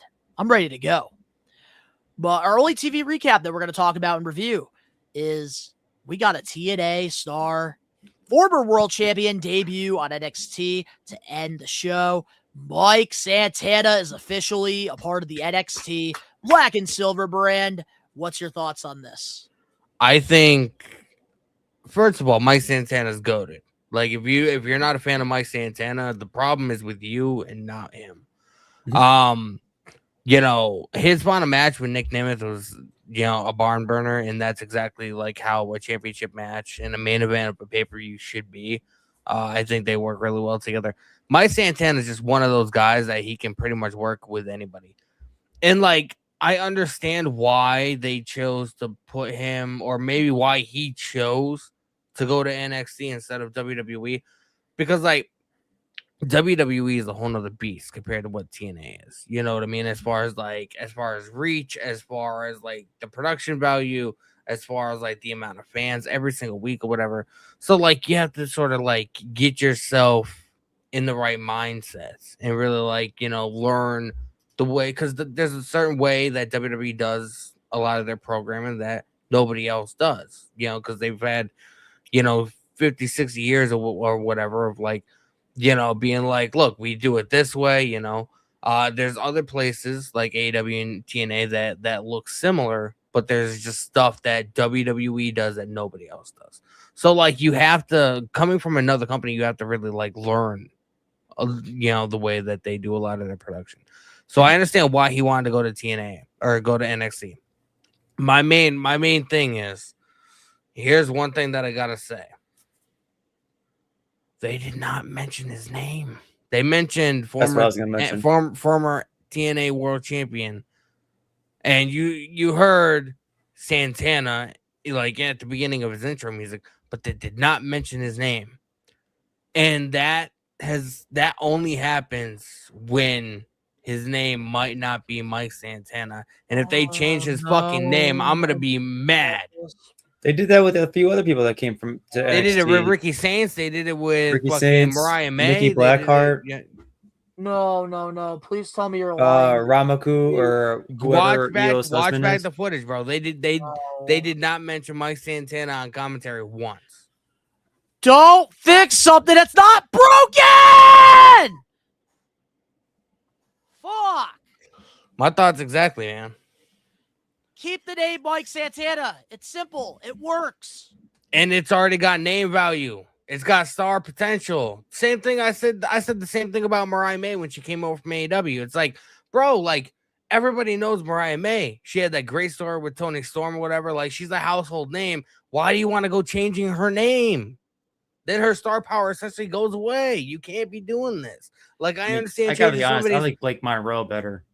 Yeah, but the star power and the star potential of Mariah May But is yeah, there. Yeah, but I do, like, in a sense, kind of have to agree with Dan Eddie on this one. Only because my only reason I have to agree, in a sense, is because why would WWE want to call her Mariah May? So what? They can go back and see how better AEW booked her than they have now? Well, I mean, don't I hate to necessarily say agree it. with Danny. I hate to say it though, but like, bro, like, what has WWE done as far That's as what I was like, going to get booking at her? with Blake you know? Monroe or Marilyn May, whatever her name is now. Mariah May. Mariah May. It's because it's not her aura and stuff is not gone because they changed her name. It's because of the WWE booking. It took a month and a half really to debut her. Even it's like Royce Keys all over again. They show up. He shows up in the Rumble, and then you don't see him for 3 more months. He's doing dark matches, and now he's fighting with or feuding, I guess, with like Solo and the Bloodline and all that good stuff. Well, Blake Monroe, she has 2, maybe 3 backstage segments. Has she even wrestled yet in the main roster? No, she's No. she's But been I attacking feel like Tiffany Blake- Stratton backstage. But I feel like Blake Monroe is like maybe not the best example. The best example is a guy who just got released recently, Jeff Cobbs. JC Potato. Yeah. Dude They made a decided to stick name with for himself in Tala Japan. Tonga and Solo. That's it. Although I'm really glad they decided to push Tala Tonga, to be quite honest. Me too. And Tama I like that. I feel like I'm one of the only people that enjoys what they're doing with Royce Keys too, and intertwining him with the Bloodline story because like if he wasn't doing this, like people were upset that he wasn't getting booked, and then people were upset that he's only doing dark matches, and people were upset that he's fucking jobbing out the fucking Matt Cardona, and then now people are upset that he's affiliated with like the Bloodline story, and it's like, yeah, bro, like he can't win with these fucking people. And to get back onto people changing their names or people debuting, whatever, my view on Mike Santana is whenever there's somebody that comes into WWE, just because I follow it the most, I look at where they were at and the injury that they were wrestling for before and see if they were like on a heat wave or they're gonna a big warmer. They're coming in hot basically. Mike Santana has had a winning record in his matches each year since 2020. At least since he took that 66, chance on at himself. least 56% from 2021 up until this year. Like the dude's already had 27 matches, but like that's something I look forward to and see what they're gonna do with that, and then add them to in this case NXT and then the main roster or just the main roster in general. And Mike Santana already has a built-in story. Like, the dude came over from AEW where he wasn't getting treated very fairly. Went to TNA, went to TNA, became world champion. He beat alcoholism and like addiction issues or whatever that he, stems from like him growing up around it because his dad and a couple of his other family members were addicts or whatever, so like that was obviously a part of his life. He overcame that. I think he's been sober like 3 years now. Like he's doing really good. Nice. So like he already has like a built-in story. Like you can really like make him like one of the most sympathetic characters on fucking WWE TV. 100%. And like I think that's the reason why Royce Keys is starting to get more television time, because he also has not a similar story to Mike Santana, but he also struggled growing up as well, losing. But like his brother getting shot and stuff, like the clips from the Stephanie McMahon podcast that he did, they played those for weeks before he fucking showed up on TV. But you see, with Mike Santana, I'm really happy that it is NXT and not throwing him right into the Sharks with Raw and SmackDown, because I do think Mike Santana is going to see a lot of success in NXT. I think he's probably going to be the one to take the championship off of Tony D'Angelo. I think that's going to be the plan. Oh yeah, that's what he confronted. Because why else would they have him show up after Tony D'Angelo's match? But to end the episode. Here's why I'm a little bit scared at the same time, because there's people that can be main event guys at NXT, but then when they go up to the main roster, that's not the case. And I feel like with Mike Santana, as talented as he is, I do not have any faith, any trust in that creative system. They can that's main going event to in really NXT. really tell Mike Santana's story, because Mike Santana has been very hands-on with his character work, with everything he's done, which is why he's seen so much success since leaving AEW. So I really, really, really do hope that like he kicks ass at NXT, and then the main roster, like they see what they have with this guy and do something. Because like you said, Danny, a lot of people can relate to the struggles that Mike Santana had to face. I grew up around alcoholism like that. Dude, I've been following this dude's career for close to 10 years at this point. So I really want to see this man succeed. But like, think of how many people, like I was just saying, like, think of how many people that have like from like their childhood or whatever, like grown up like around like, you know, addiction issues and like their family going through and your parents going through it or whatever. Like, you know, you're with your brother, my aunt, like my dad was an addict. My mother was an addict before she passed away, you know? So like, you can relate to those kind of stories and that kind of struggle or whatever. And it makes it very, very relatable, which is, you know, it makes you sympathize with the guy and it makes it be like, that could be me someday. You know what I mean? Just because he's been through similar shit. I hope they keep the same entrance music that he's been coming out to. Add on to what you were saying, Donnie, like some people can main event in NXT and never make the main roster and then eventually get We've released. seen it. Oh yeah, we've seen it. We've been there. But Andrew Chase or Andre Chase. I am really excited though to see what Mike Santana could do, because I love when somebody goes out and they bet on themselves. I remember, I don't know who it was with, maybe Rage, probably a long time ago, when Mike Santana and Ortiz, they broke up as a tag team. I remember saying on this podcast, this is career suicide for both Ortiz and Santana, because they were just so good as a tag team. But then Mike Santana really bet on himself. He believed in his working ability, and he went out and shut me up real fucking quick. And I got to give him that. And that's why I have so much respect for Mike. I feel like Mike Santana's like the Shawn Michaels and Ortiz is like the Marty Jannetty, because like, you know, Mike Santana is like on a whole nother level compared to what Ortiz is doing. Like last I saw, Ortiz was teaming up with what's his face? So like Eddie Kingston. Yep. Yeah, but like that's the thing too. Like Ortiz was satisfied with the role that he was in with AEW. Like he was comfortable with the pay. He was comfortable with not being booked properly. Mike Santana didn't want that. He wanted to wrestle. He wanted to go out there and perform. He went out and bet on himself, and good for him. Good. And for Mike Santana. Eric, I definitely 100% understand where you're coming from, and it's not the addiction that is going to be a part of the angle. It's the sympathy of being like, you know, growing up in this kind of environment. And I'm sure, you know, he was told when he was growing up, like, you know, like that shit doesn't, like being a WWE superstar, being a pro wrestler of any kind of like on like a big scale, whatever, like that doesn't happen to people like us, you know, growing up in the hood in the Bronx, you know, really not having anything, living in a rundown apartment, you know, parents that have addiction issues or whatever. You can really use that to be like, look in the environment that I grew up in. I overcame all that shit, and I'm on the top of the world right now. Yeah, and they literally used Jeff Hardy's alcoholism in a bit or like an angle for backstage stuff, like the car accident. It's relatable, man. It's relatable. Yeah, it's relatable. Everybody can relate to it. And also Tyrus makes a good point too. Like I feel like we do need more like Puerto Rican representation as well. Hell yeah. Be programming. And I think that Mike Santana, he's perfect. I'd like to see Mike Santana versus Damian Priest. I think that'd be give those guys 20 minutes, they'd be able to put on a banger. With Mike Santana's storytelling, he could work with anybody.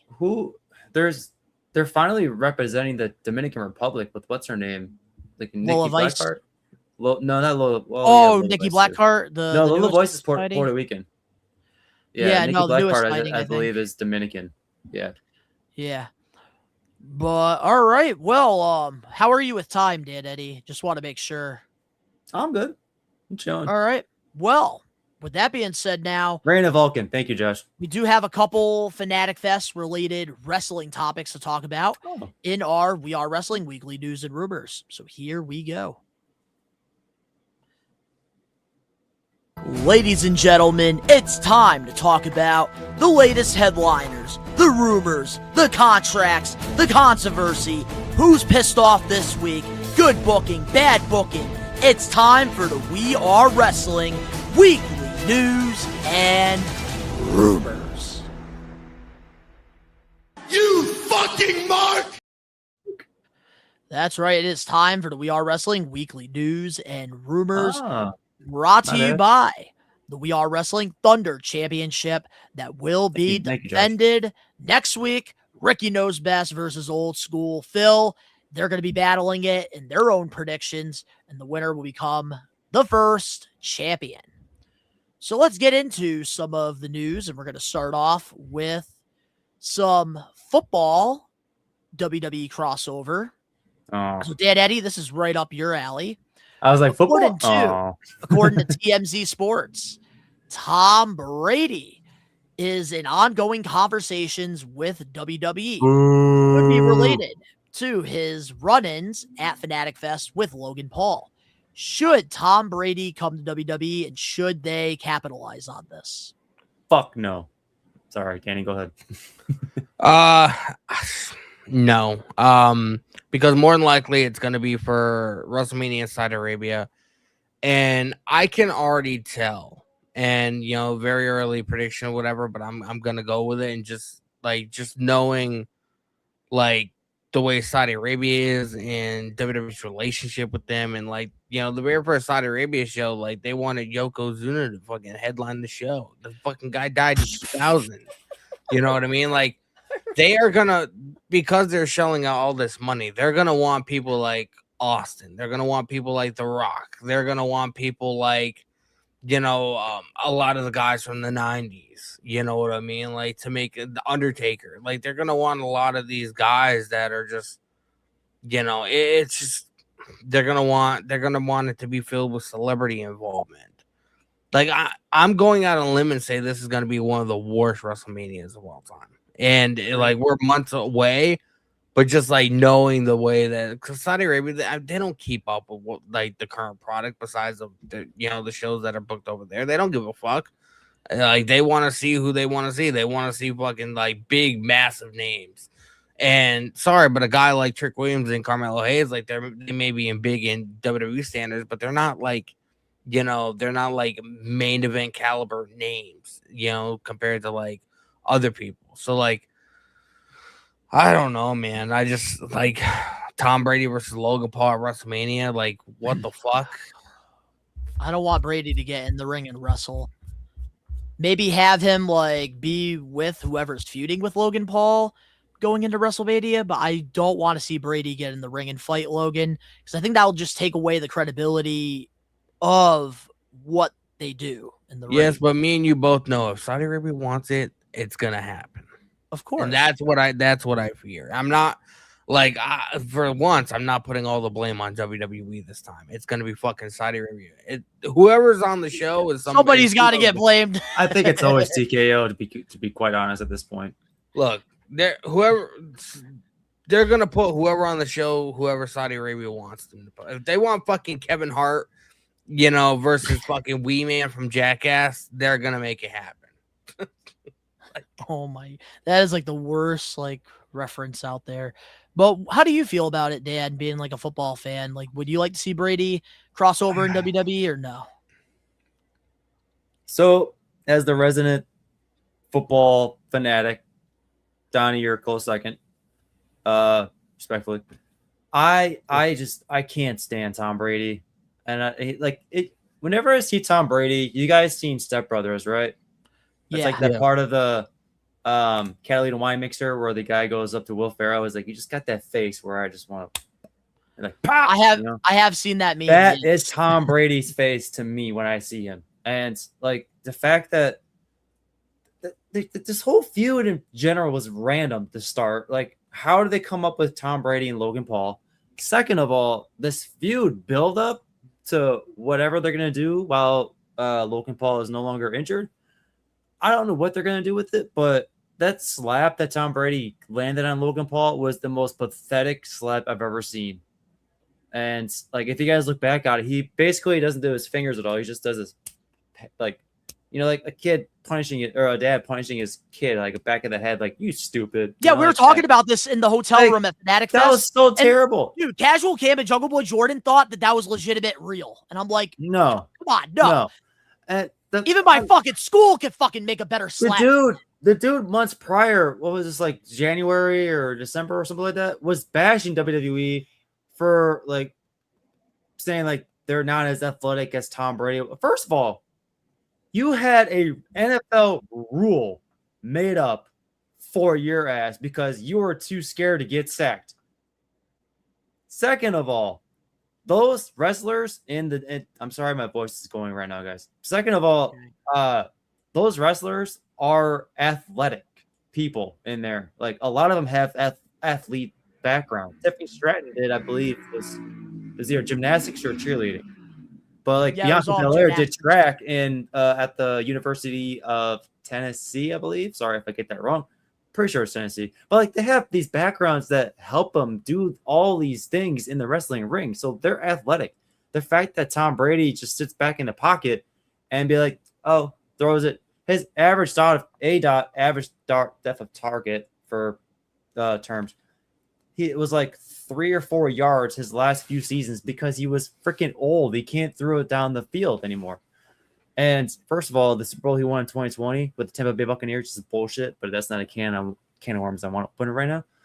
But the fact that he bashes them for not, being that great athletic or, not as great as him, the fact months later he wants to join the ring, like, if you can't beat him, join him kind of thing. What does that say about Tom Brady? Like, it's just a cash grab, to be quite honest. It's the name. It irritates the shit out of me because, with all due respect, Tom Brady might be a great person. Like, I never met him, so I can't bash him for like him being as a person. But just his football career gives me the ick, and I just don't want to see him on my TV. Like, with all due respect, the Step Brothers meme is actually true. Like, he just smiles, and I'm like, I'm turning off Fox. Like, oh, okay, whatever. I'll watch Tony Romo or whatever. It's just really annoying. Yeah, so like, Yeah. I kind of want. Tom runs like a 5 minute 40 yards, basically. Eric, yeah, probably. It's just annoying. So much celebrity involvement these days.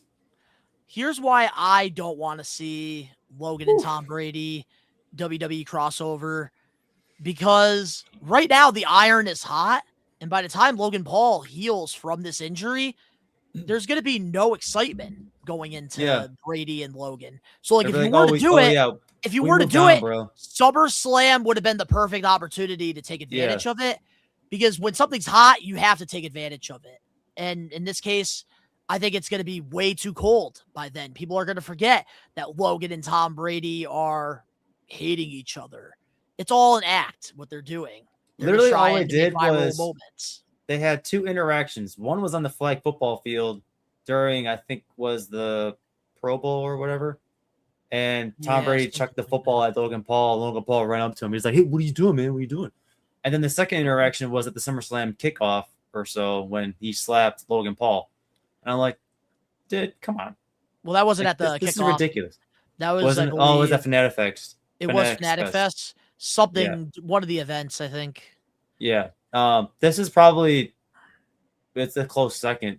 As sad of a feud as the whole Cody Rhodes and CM Punk thing going on. Like, oh, you hit me with your belt. Oh. Yeah, I don't know, man. Like, I do think Brady and Logan, it just doesn't make sense unless Logan was healthy right now. That's my thoughts on it. And with as many, sorry, I'm ranting now because you triggered my football brain. As many football players who are involved in the wrestling atmosphere, there are so many better choices due to this whole feud. Like, George Kittle was a great one, to be quite honest. He's never had like an in-ring.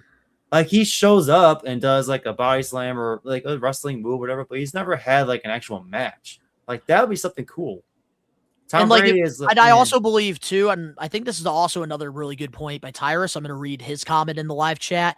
I haven't heard anything about Tom Brady locked in Performance Center or taking bumps through former There you go. You pro got to go wrestling with training. training. So you see, when it comes to a celebrity crossover, here's my belief. Lil Yachty's been doing that. If you're going to be like Jelly Roll and you're going to go into that Performance Center and you're going to train every fucking day and you are going to actually put in the work and you are showing your passion, the love that you have for this sport, because guess what? These stars, they're putting their bodies on the line for our entertainment. You have my respect. I'm okay with you being in the ring against somebody. But if you're there to get a cash grab and you're not putting in the work like a Travis Scott, then fuck you. That's my take. Eric, you got me there. On the other side, who wouldn't like to pile drive down? I mean, I would like to do the rock bottom on Tom Brady or some wrestling move, maybe just a frog splash, to be quite honest. But like at the same time, like I don't want to see him in that ring, dude. I'd rather see, like I said, George Kittle or Karl Anthony Towns did a great job at Saturday Night's Main Event. That was and good. He did a choke slam, I think 2 actually, simultaneously. That was a very clean choke slam. That was a great. I do feel like, involvement. with that whole thing, I could fucking talk days about it, but I don't. It wasn't a good look for Dom to get choke slammed. I feel like he should have got away and got that heat because I don't know. Agree. Would have added to his It's in character. New York. It would have added more. They've kind of lost like the hot with Dom, unfortunately. Yeah. But let's move on to our last topic here before we get into our Unreal review for our main event. At Fanatic Fest during the SummerSlam kickoff, Triple H made it official. Nick Aldis will be wrestling in a WWE ring for the first time against the ring general Gunter at SummerSlam. What's your thoughts on this? I'll go first because I'm a little bit more familiar with Nick Aldis's like in-ring stuff than I'm sure Dan Eddie is. But I mean, bro, like people underestimate, like they just see this guy in a suit. They don't know who the fuck he really is, man. And the match that he had with Cody at All In 2018 was goated. That should have been the main event for the NWA World Title. I will say, I heard that WWE has a partnership. Obviously, we know their partnership with TNA. I heard that they're on really, really good terms with NWA as well. If they do not get some archive footage of Nick Aldis or whatever, just to show the WWE audience like who this guy is, where he comes from, and what he's capable of, and they don't just go in the match me automatically thinking it's gonna suck because Gunther's gonna be facing a GM. They don't fucking know who Nick Aldis is. So if they don't put together a fucking really stellar video package, like showcasing Nick Aldis as an in-ring performer and really establish that story going into this match, like that's gonna be a fucking downfall, bro. Yeah, dude. I mean, you can't really say they're going to do that, considering they didn't do that for a. I'm saying if they don't do that, it's gonna be right. Like I wouldn't have my hopes up too high, considering they didn't do the same thing for a 20-year feud with Cody Rhodes and Randy Orton. They didn't do a single vignette on that. They're just like, oh yeah, those two are gonna fight. There. That was great awful. opportunity there. So I doubt they're gonna do that with Nick Aldis. But like, getting back to, I think WWE would. Hopefully they do. But something I heard, I don't know where it was, like some other podcast or WrestleMania or something like that. Name drop. Something I didn't realize. Whenever Nick Aldis came out to do whatever, he never had a theme song. He just kind of showed up and walked out. That was I believe NWA, because they had like the old school like studio wrestling, so nobody came out to music during like the beginning of like the relaunch of NWA. But in TNA he did. As his manager at SmackDown, okay, he's never done that. Yes, in WWE. Okay. Yeah. So like that was something that I never realized, but then I'm like, yeah, you're right. So, but honestly, yeah, I mean, Danny, you have a great point. I would love to see a vignette or two of just highlights of him. What was his name? Magnus? His name was Magnus, but like he did go In his later career or whatever, when he was in TNA and stuff, he did go by Nick Aldis, so they carried that over to WWE. So like the perfect opportunity would be tomorrow at SmackDown when they're promoting this match at SummerSlam, because like you said, it's next week. Couple weeks away. Yeah. So they should definitely do a vignette of some sort tomorrow of just showing highlights, or like, where did this Nick Aldis guy come from? Because when he started doing a manager thing at SmackDown, I literally said, where did this Nick Aldis guy come from? So the fact that he's having a match with Gunther, and I'm like, okay, cool. And then 10 pounds of gold, baby. Danny was on his stream. I knew he wrestled beforehand, but Danny was just like so emphatic about like, dude, you guys gotta watch it, man. You gotta watch it, and then like, tell me what you think. And then I was like, okay, Danny, okay, I get it. I'm gonna watch this highlights. All right, I'll do it. But like, it's so like interesting of whatever they have, whether it's a 20-year feud with Randy Orton and Cody Rhodes, whether it's Nick Aldis and Gunther, or so-and-so, whatever, going at it. They don't do a lot of these hype up videos, these explanations, these highlight reels, nothing.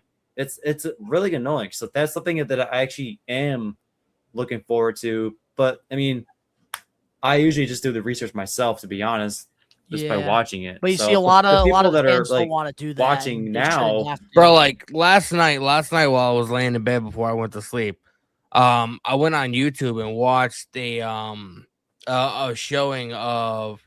It was WWF Sunday Night Heat. It was the Sunday Night Heat, sort of like the pre-show for Invasion in 2001.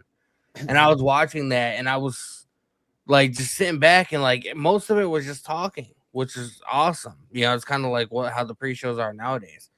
But bro, they showed almost an entire section of SmackDown to where it was Kurt Angle, and he was in a match, whatever. Steve Austin was there, and like, you know, DDP had fucking Deborah in the trunk of a limousine, like threatening to kidnap her, and you know, it was the whole, you know, WCW and ECW were invading WWE. So like, you know, Steve Austin is trying to help Kurt Angle, but you know, obviously he went after his wife. There was a big brawl involving The Undertaker in the backstage and parking lot area, and it's like, bro, like that hyped me the fuck up.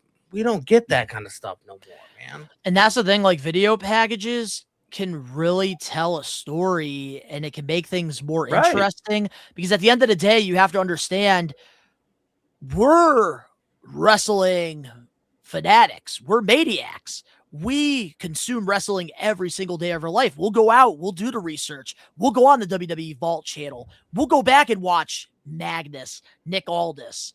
We'll do that. But the majority of the WWE audience, the majority of an AEW audience, in general, just a casual viewer, people who they have do not tuned in. want to do the research. They want to see it. And that's why WWE, they have been the number one in what they do, because they do such a good job at sharing that. So I really do hope, and like, it would be disappointing if WWE doesn't do it, but they have to give us a Nick Aldis video package, because the dude is a former TNA World Heavyweight Champion. He's well known in the modern day as the guy that held the 10 pounds of gold. I think another thing that maybe they should consider doing tomorrow on SmackDown, have Aldis go against somebody. Like, have him go against a jobber, a local guy, and have like Gunther think like, oh, like you still can't wrestle or whatever, and have Aldis do these incredible uppercuts that he's known for, and just have him completely kill this guy. I mean, that we go into SummerSlam, Aldis is still showing that. You know what I think they should do? I think they should start out the show. I think they should have Gunther come through the crowd, take the microphone, and almost like hijack the show, and, you know, essentially call out Triple H and be like, you know, I was supposed to be in the world, like, you know, a couple weeks ago I was in. Yeah, but he already did that on the kickoff. No, different. Fanatics. Different. But like, you can have like, you know, how he's complaining that he was just a couple weeks ago, he was, you know, fighting for the WWE title, and now he has to face the GM of SmackDown in a match, and you know, it's supposed to be like the, you know, the biggest match of his career at SummerSlam. It's the biggest show, and obviously have Triple H come out, and I know, people won't really like that, but have Triple H come out, and Triple H can essentially be like, it's not just the GM that you're facing. Like, you have no idea what this guy is capable of. And then he can point everybody to the Titantron, to the big video screen, show a really nice highlight video package of Nick Aldis and some of his biggest moments. We got to have a video package of some sort, because I don't want this to be a situation where they put him in the ring against Gunter and he gets completely squashed in like 2 minutes, and like we pretend like this dude's not a wrestler, because he's a pretty good fucking wrestler. If you watch, I think it's going to be but quite most a of squash. most of the WWE audience doesn't know that, But so I they're agree. automatically writing this agree with match what off Eddie like it's going to said. be a waste of time.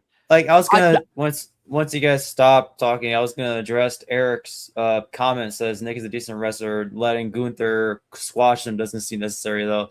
I'm not saying it's gonna be necessarily a squash.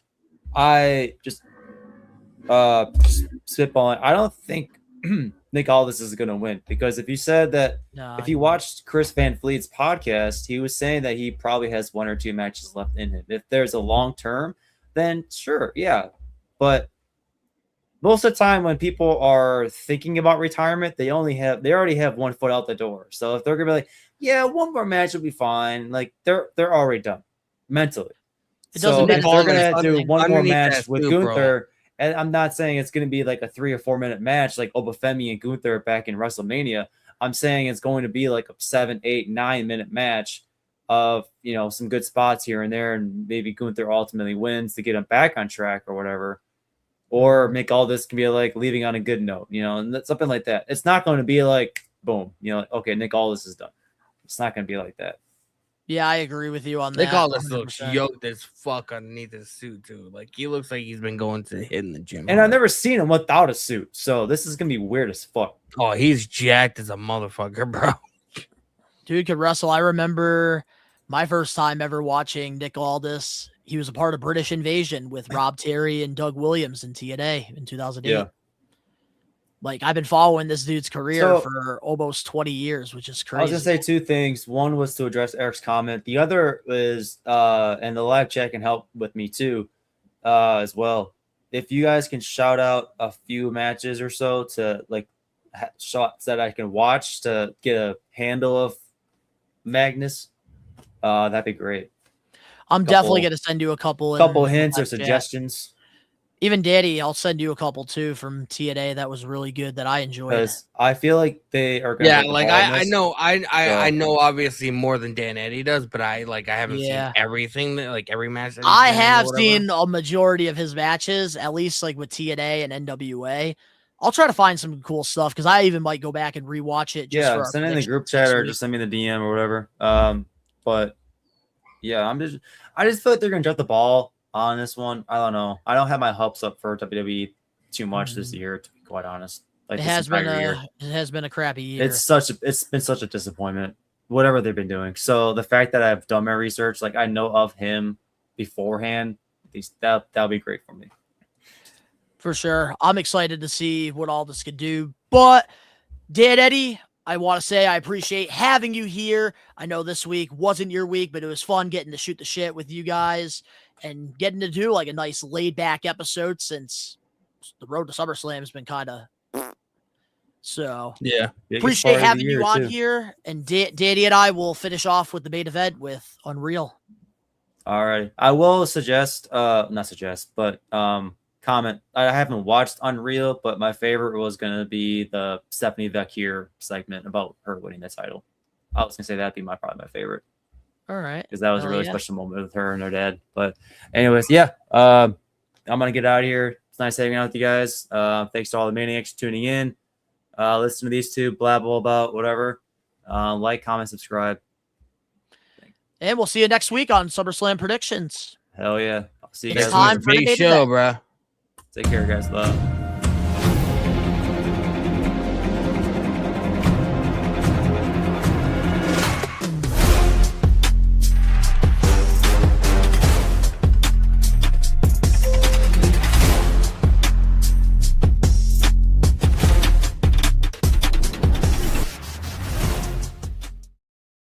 It's time for the main event, which this week It's going to be the WWE Unreal Season 3 review. And the way that we're going to do this, just so we can let the Maniacs know, because I do see you guys asking questions, how we're going to do this. So I'll share it with you. So there's 5 main topics that we're going to talk about here on Unreal. And these were the 5, and I think you'll probably agree with me on this, Danny. We're going to talk about, of course, John Cena's farewell tour, because he answered a lot of controversial questions. Yeah. Braun Breaker was originally supposed to win the Royal Rumble. Triple H didn't want to shove him down fans' throats. AJ Lee's return. Liv Morgan's story, because she was featured mostly throughout this season of Unreal. And the Cody Rhodes TKO drama that they kind of covered a little bit there. But before we get into the John Cena, I do want to know your overall thoughts watching this season of Unreal. I know you've probably watched, just like me, season 1 and 2. So kind of where do you compare 3 to it? Yeah, I have watched all the seasons or whatever. I like, I don't really necessarily think what they do hinders the business in any way like a lot of other people do, just because like one thing that's different about this as opposed to like what we hear on like podcasts from like, Ric Flair and all these like old timers or whatever that are still in the business, but they just talk about everything on their podcasts, is the fact that this is happening months after a lot of these stories and a lot of these situations have already happened on screen. So like, it doesn't really necessarily take you out of the enjoyment factor.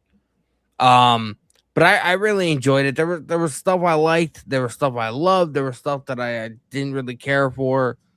And we have to remember that this is not going to be like a very truthful, biopic of WWE. They are not going to want to look like the bad guy. They're not going to want to say anything that's going to, be detrimental to the company. So they're not going to tell the full 100% truth about a lot of situations that we obviously know, you know what I mean? But they're not going to like with the whole Rock thing, and him, just wanting to build that moment for Cena's heel turn and then leaving abruptly. They're not going to want to be like, yeah, we had a good idea, but the Rock fucked it up. Like they're not going to be going down that rabbit hole. You know what I mean? So it's good and it's enjoyable for what it is, but you just have to keep it in the back of your head that this is not going to be like a tell-all truthful, a display of like, WWE creative. They're showing what they want to show and nothing else. I feel like season 1 and 2 were perfect. This season, for the first time, watching these 5 episodes, I felt like it was a little bit more dumbed down compared to the last 2 seasons. Like, I didn't see a lot of creative room stuff throughout these episodes. Like, yeah, you had them a little bit periodically in the shows, but like, I feel like there just wasn't enough of it, and it just felt like another like WWE 24 show. Mm-hmm. Like, it didn't feel like Unreal what they were trying to tell us in seasons 1 and 2. So like, I don't know, like I was a little bit distant there. Like, I did lose a little bit of interest. There were highs, of course, but there was a lot of lows and a lot of things that like I wish that they would have addressed. I think that they really dumbed it down, and like as a wrestling fan, I hate having my intelligence be insulted. And that's kind of how I felt watching season 3 of WWE Unreal. I was a little disappointed, actually. But that's wild coming from you. But with that being said, let's get into the 5 key points that we're going to talk about here in our Unreal Season 3 review. To the audio listeners, if you don't want to be more spoiled by this show, don't listen to the rest of the episode and go over to Netflix and watch it. It is available now. But I do want to start off, of course, with John Cena's farewell tour. Because, of course, Cena, they showed off the second half of his farewell run, his final match with Gunter, and we kind of got his mindset on like his views of the way he was trying to tell the story. And I know you and I, like, a lot of the stuff that John Cena said was things that I felt like I was saying here on the We Are Wrestling podcast. One of the things that I do have here written that I do want to read real quick with John Cena, because I did write this down.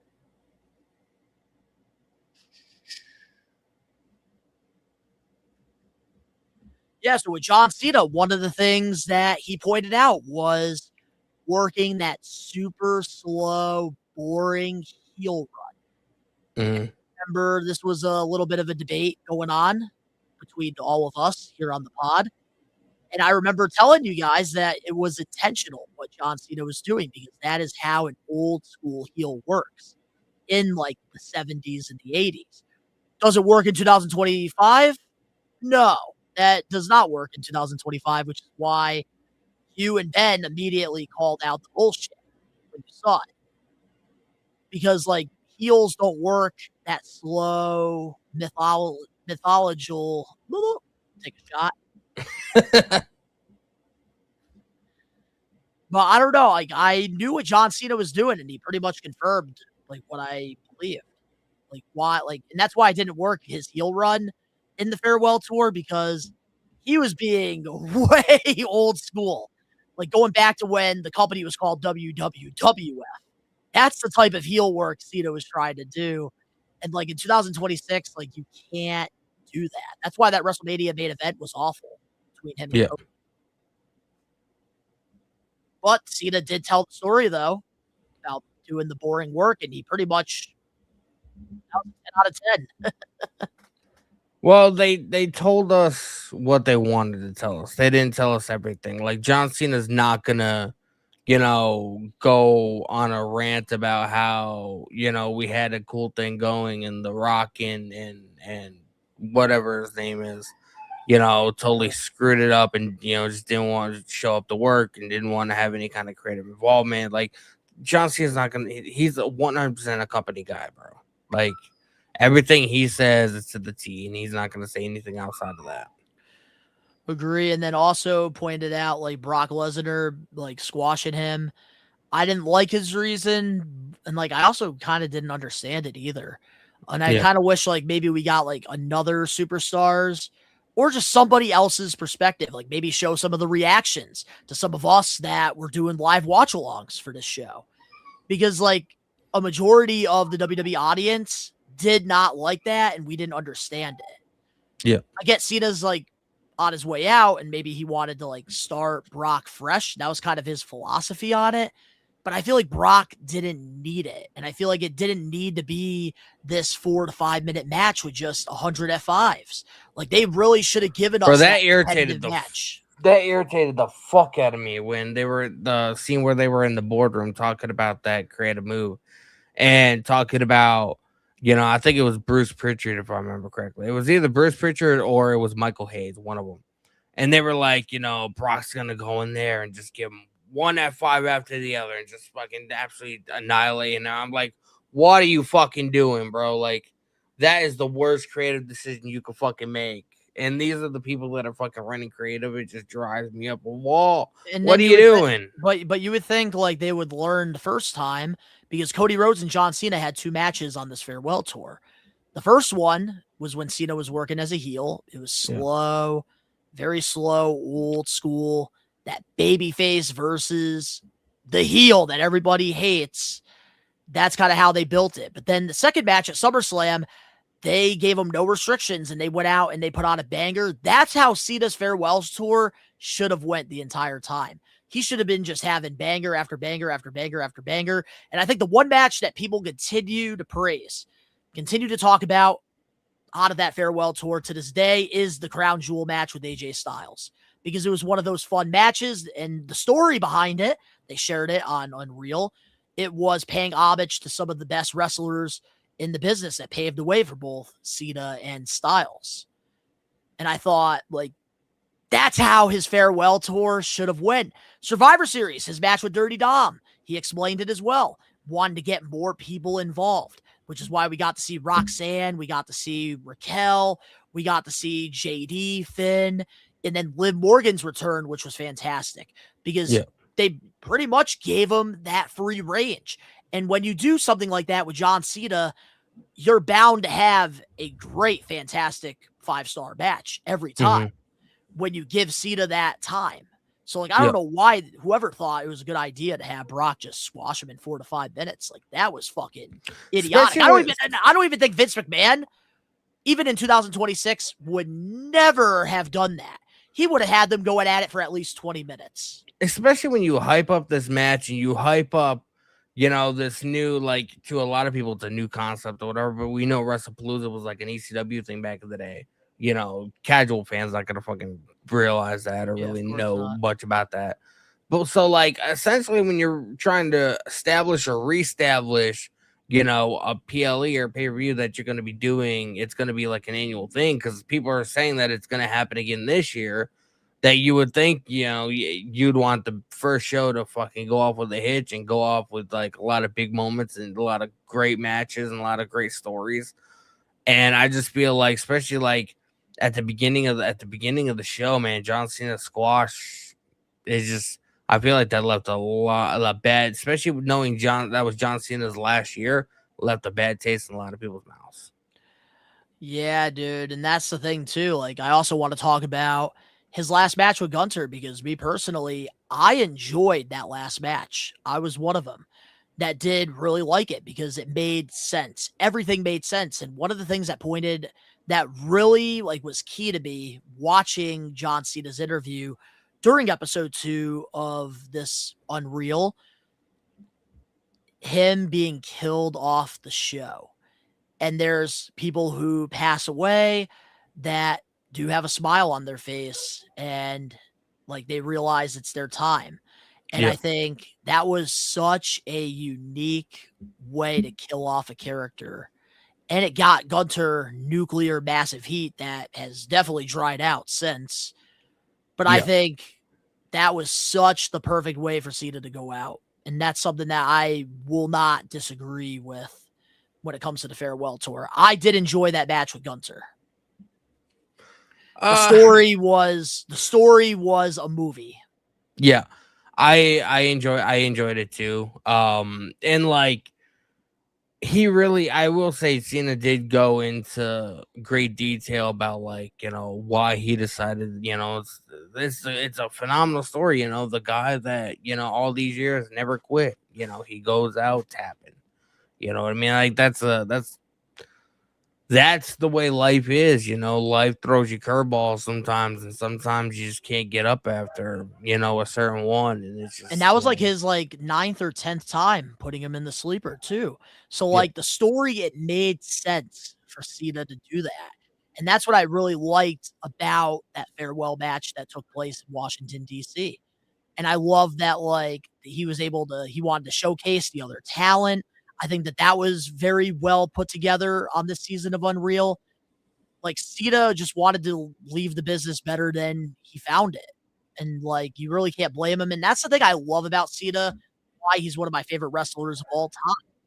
Because just, you might not always agree with his philosophy. You might not always agree with his takes because a lot of the times they're unpopular. He opens up those discussions. He wants to have those conversations. He's not afraid to have them. Yeah. And that's what I love and respect about John Cena so much is that like he's willing to open up these conversations and just his perspective, his views on the way he looks at life, I think is just so interesting. And like in this world, like I wish more people would be like John Cena, where like you're able to have those conversations, even if they're easy, even if they're tough. And I think Cena is one of those guys, and his message is the word why. Yeah. I think that like it's really cool to get to hear his perspective, even if I agree, even if I disagree. I just think it really opens up a lot of interesting conversations in this wrestling space. Yeah. But yeah, man, Cena's farewell, I thought it was solid. I just wish that like I thought it was like rumored like the whole season was going to be based off it. That's what I heard too, because like there was like it was an entire year of Cena, and like the entire year was predicated on like his career and like, you know, his send off, whatever, like between the heel turn and, you know, AJ Styles and Punk and like the history that they touched on very little on the retirement tour. Not as much as I assumed they were gonna. Like, I feel like they touched on a lot of other things more than they did the whole Cena thing. And I assume, like, you know, because Michael Cole promoted it months ago, and it was like, you want to see the behind the scenes of John Cena's final year in WWE, you're gonna want to tune in to season 3 of Unreal. Like, they promoted that on the most part in like they episodes promoted 1 and that 2. they promoted that like on Raw and shit. But they could have like, definitely done 5 episodes for it. Unless there's a documentary in the works, because maybe they did document more stuff like throughout the entire farewell tour, and maybe they want to do a whole John Cena life documentary. That is also another possibility why maybe it was dumbed down a little bit. You know what I kind of wish, I was kind of hoping they were gonna do, but I probably shouldn't have got my hopes up thinking that they were gonna do it. But obviously, you know, like John Cena, like, you know, he lived where we live, you know, for a certain amount of time, went to college down here, or whatever. Like, I was kind of hoping that they were gonna, when Raw was in Springfield, I was kind of hoping they filmed some stuff, whatever, and like maybe did like, you know, sort of like a city tour, seeing the show and like where like he lived around here, where he hung out, like, you know, Springfield College. They have a mural of fucking John Cena at Springfield College or whatever. Like, yeah, because it's like, why do you like start the show off with Cena? Like, you should have just built it up a little bit. And it's always the little shit. But let's see what some of the comments here said. We got Alex Johnson. I loved what John Cena did for his match against Dirty Dominic Mysterio at Survivor Series. Liv Morgan, I did too, but he shouldn't have had Dom shouldn't have had 2 matches against them. Cena said that Liv did Cena's heel turn better than him. Agree. That was a very good twist. I remember being like, I knew Dom was gonna win, but like she kind of convinced me there for a second. Liv's like turn or whatever like was good, but it wasn't like John Cena's was historic, and people were like almost being like, "Oh my god!" Like, it was Hogan's better when he joined NWO, or was Cena's but then they just didn't have like a plan B to Z. But Eric says, I know the Styles match was popular, but I didn't love it. It wasn't a match, but an exhibition that it didn't make who it won. didn't matter who won. Didn't matter. That match was a celebration of pro wrestling. You know, like smile with tapping with the smile. Same with tapping with the smile. It wasn't a match, just a send off. Exactly. But let's get into our next discussion here, because this was the big thing that everybody's talking about throughout this season. You would think it'd be John Cena, but that is not the case. Braun Breaker. In episode 3, it was revealed that he was supposed to win the Royal Rumble. Triple H didn't want to shove him down fans' throats. Can I start this off, please? Because I got a lot to say. Sure. I hate when they insult our intelligence.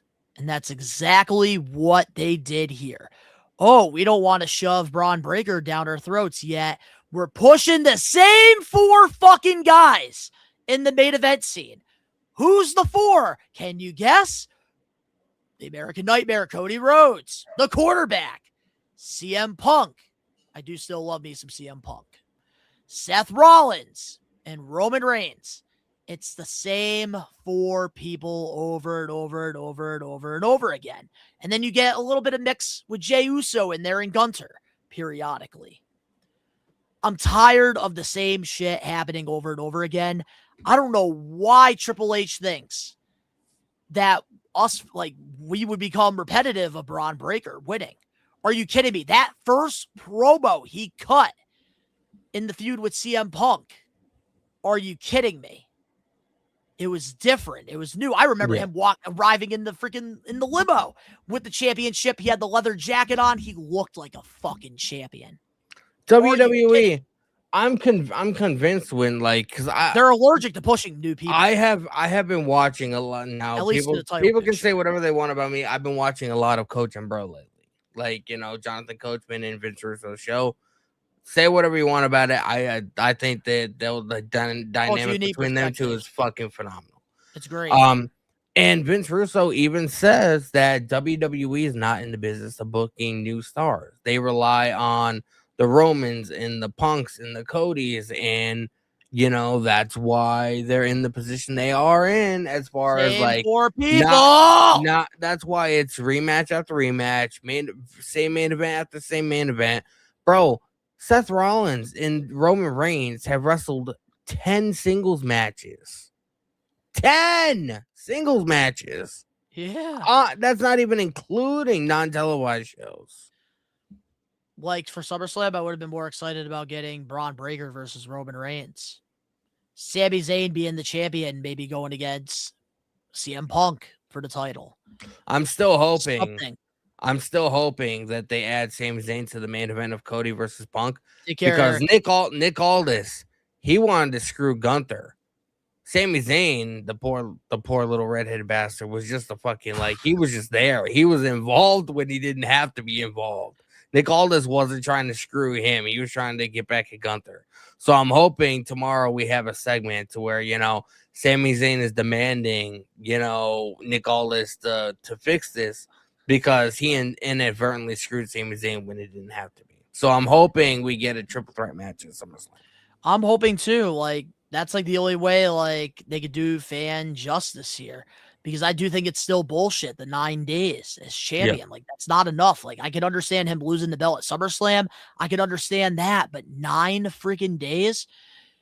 Can we do something new? I feel like the most exciting SmackDown in 2026 was when Drew McIntyre was the champion. And when Sami had that title that 1 week. Yep. I just want something new. And with Braun Breaker not winning the Rumble, they clearly told us that we're not pushing new people. We really don't give a shit. We think Breaker, we think Trick, we think Oba, they're going to be here anyways for the next 10 to 15 years.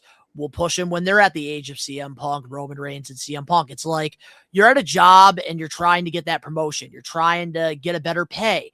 But then, you know what I mean? You're trying to get that raise, but guess what? You haven't been in the company long enough. They don't see you.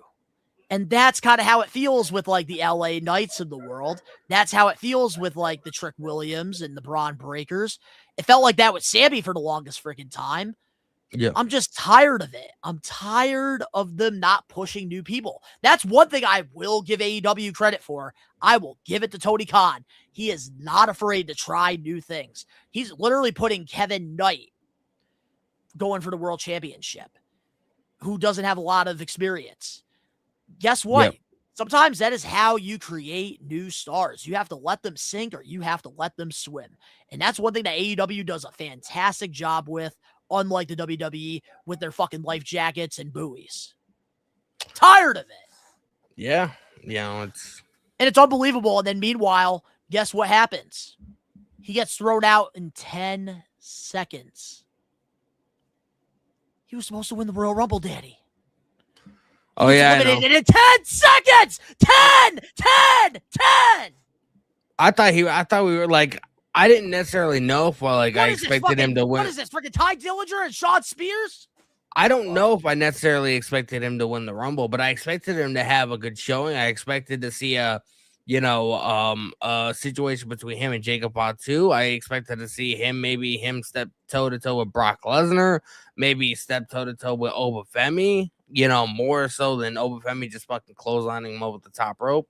I expected a lot of that Rumble, and I just thought the fact that you have, and I understand why they did it because they were building up to Seth Rollins' eventual return. But there could have been a different way you could have done it in a better way. So many different ways, 100 different ways I could think of off the top of my head. But you see, that's the thing. It's so frustrating because yes, don't get me wrong, Alpha Academy, Otis and Zawa, they're entertaining. But I'm sorry to tell you this. A guy like Braun Breaker should not be taking a fucking bump for a guy like Otis. I'm sorry. Oh, wait until it gets confirmed at SummerSlam that Braun Breaker and Austin Theory are gonna be defending the tag titles against Tozawa and Otis. Yeah, and then watch WWE's mind. Ooh, let's have Tozawa roll up Braun Breaker. Bro, look who's in the fucking creative meetings. It would not surprise me. Oh man, that really pissed me off. The whole Braun Breaker thing. That was annoying. But let's get into AJ Lee's return because we did get to see a little bit of her and CM Punk, two people that are very private with their love life. We kind of got to see a little bit of that on Unreal season 3. What was your thoughts? This is what I like about this show is, you know, the people that you don't really get to see like do a lot of stuff like this, you know, like we got to see Punk and AJ be very vulnerable in a way, like, you know, when it comes to like losing Larry and stuff like that. And we know like that was a very we've all been there. We've all lost animals or whatever. Like, so like we know how traumatizing it can be. We know how heartbreaking it can be. And like just seeing Punk like sit there and, you know, legitimately cry. I don't think I've ever seen CM Punk cry. And like it brings me to the fact that, bro, there is more and better storytelling in this show than there is on fucking Raw and SmackDown all year. Well, you can thank NFL Films. Maybe we need to get some of those guys that are. I think we show need together in the creative room. I like, bro, between the music and, you know, CM Punk, like, you know, like legitimately crying on camera, and like, you know, AJ Lee also like being like, you know, we don't have kids. Larry was our kid, and like, you know, like that got me a little bit. And then they went to the whole the animal sanctuary there in Chicago, Chicago, or whatever it is.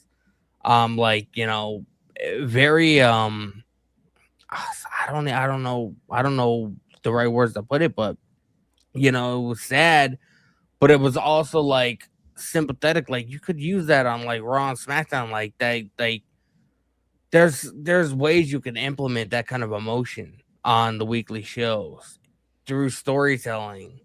And it doesn't necessarily have to be about Larry, but because there's ways to share real life stories. Remember in the build up between Punk and Roman for WrestleMania, when Punk mentioned Roman's dad or whatever, an article came out like a week later that Roman was supposed to mention Larry. Yeah, but I think that was a little too soon. Well, yes, I understand the realism. You know, you could have maybe you could have done like a backstage interview. But here's the thing: like Roman during that, he should have brought up maybe CM Punk's failed AEW run. I don't know. Yeah, There's a million other ways you can. But the thing is, listen to me for a minute. You could have, like, the following week, you could have done a backstage interview, like a sit down interview with Michael Cole and CM Punk, and you know, Michael Cole could have legitimately asked CM Punk, like I understand, you know, this feud is very important and what you and Roman are doing and the history between you two. But why would you take it to the next level and mention Roman's father who had passed away, you know? And you could have really had Punk really like sell the fact that, like, you know, Larry passed away, like he's going through an emotional, you know, turmoil time in his life right now. He's not really thinking with a clear head, like just shit like that, bro. Do you know how much that would have added to the fucking story between him and Roman? It makes sense, but sometimes there's things in life that are bigger than the stories. I don't care, man. But I do think getting back into it should have happened. But getting back into the Unreal season 3, I think it was beautiful the way they like paid like homage and love and respect to Larry. I think that was really cool. Getting to see that dynamic, getting to see AJ Lee come back, having that conversation with Triple H, I thought was cool. And them getting that moment in Chicago, seeing like how, like, it's so cool to see like the way like CM Punk loves her, because like that's how, like, if you're a man, like you should be able to love whoever you're with. And I think it was really cool, and I enjoyed that. I wish that we could just get to the bottom though of like the CM Punk and Seth Rollins thing, because like I feel like they're high, like the more like dumbed down like the show is getting, like it's so obvious that like these two are probably friends again. Yeah, and I kind of want them to like clear the air there, because we saw the picture afterwards with Becky, and I think like maybe they should have done something there, like even if it was fake. Like, you should have showed the picture of Becky and AJ Lee after their Mania match, and then kind of have like the producer ask Punk or ask Roman or Rollins, where do you stand today with so-and-so? and they could have either lied or like maybe we could have gotten a really cool moment there that a lot of people would talk about. You want to know why they won't do that though? Because there's still more money to be made with it. Exactly. And if they ever do want to go back to Rollins and Punk, they don't want to dry That up takes that away the well. magic. I get that. But let's get into now Liv Morgan's story, because this was something that was probably featured on Unreal this season. What was your thoughts? I had no idea that she did not eat eggs and she did not drink milk. I didn't know that. I love that was your biggest takeaway. That's my biggest takeaway about that, man. You know, I don't know why, but I kind of find it hilarious that they went really in depth with the whole backstage assault and like, you know, the whole lump on Liv Morgan's head or whatever. You know, they like maybe they paid a little bit too much attention to that than they should have. You know what I mean? Or that they needed to. You know what I mean? Yeah, because like it came off a little fake. Like you had her in like the interviews, like saying like, "Oh, like I'm gonna kick her ass for real," and stuff. Like I don't know, like that was a little bit. I don't know. Like it was that part I was fine, but like, you know, like they did like 4 or 5 slow-mo shots of fucking of Liv and Roxanne colliding head first, and it's just like we get it, okay? We saw it, we get it. We saw the replay on Raw and SmackDown or whatever. Like, do we really need to see this many slow-mos of Liv and Roxanne fucking colliding heads? Like, I'm just saying. Yeah. Like, I don't know. They're trying to build more tension than there really was, but I think they're also trying to show like the physicality of Liv Morgan, because like she is somebody that does take a lot of the crazier bumps, the crazier spots on the women's main roster, and one of the reasons why she's that lump on her fucking head looked like a rhinoceros horn, bro. I do really like the story though. I thought it was really cool, like them showing like her farm. I really did like even getting like the inside look at like her and like the women's locker room, her and Rhea Ripley hugging, because they were like the biggest rivals for the last few years.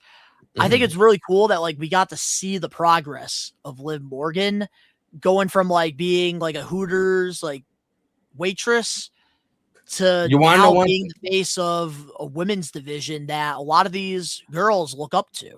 You want to know one thing that I did notice though?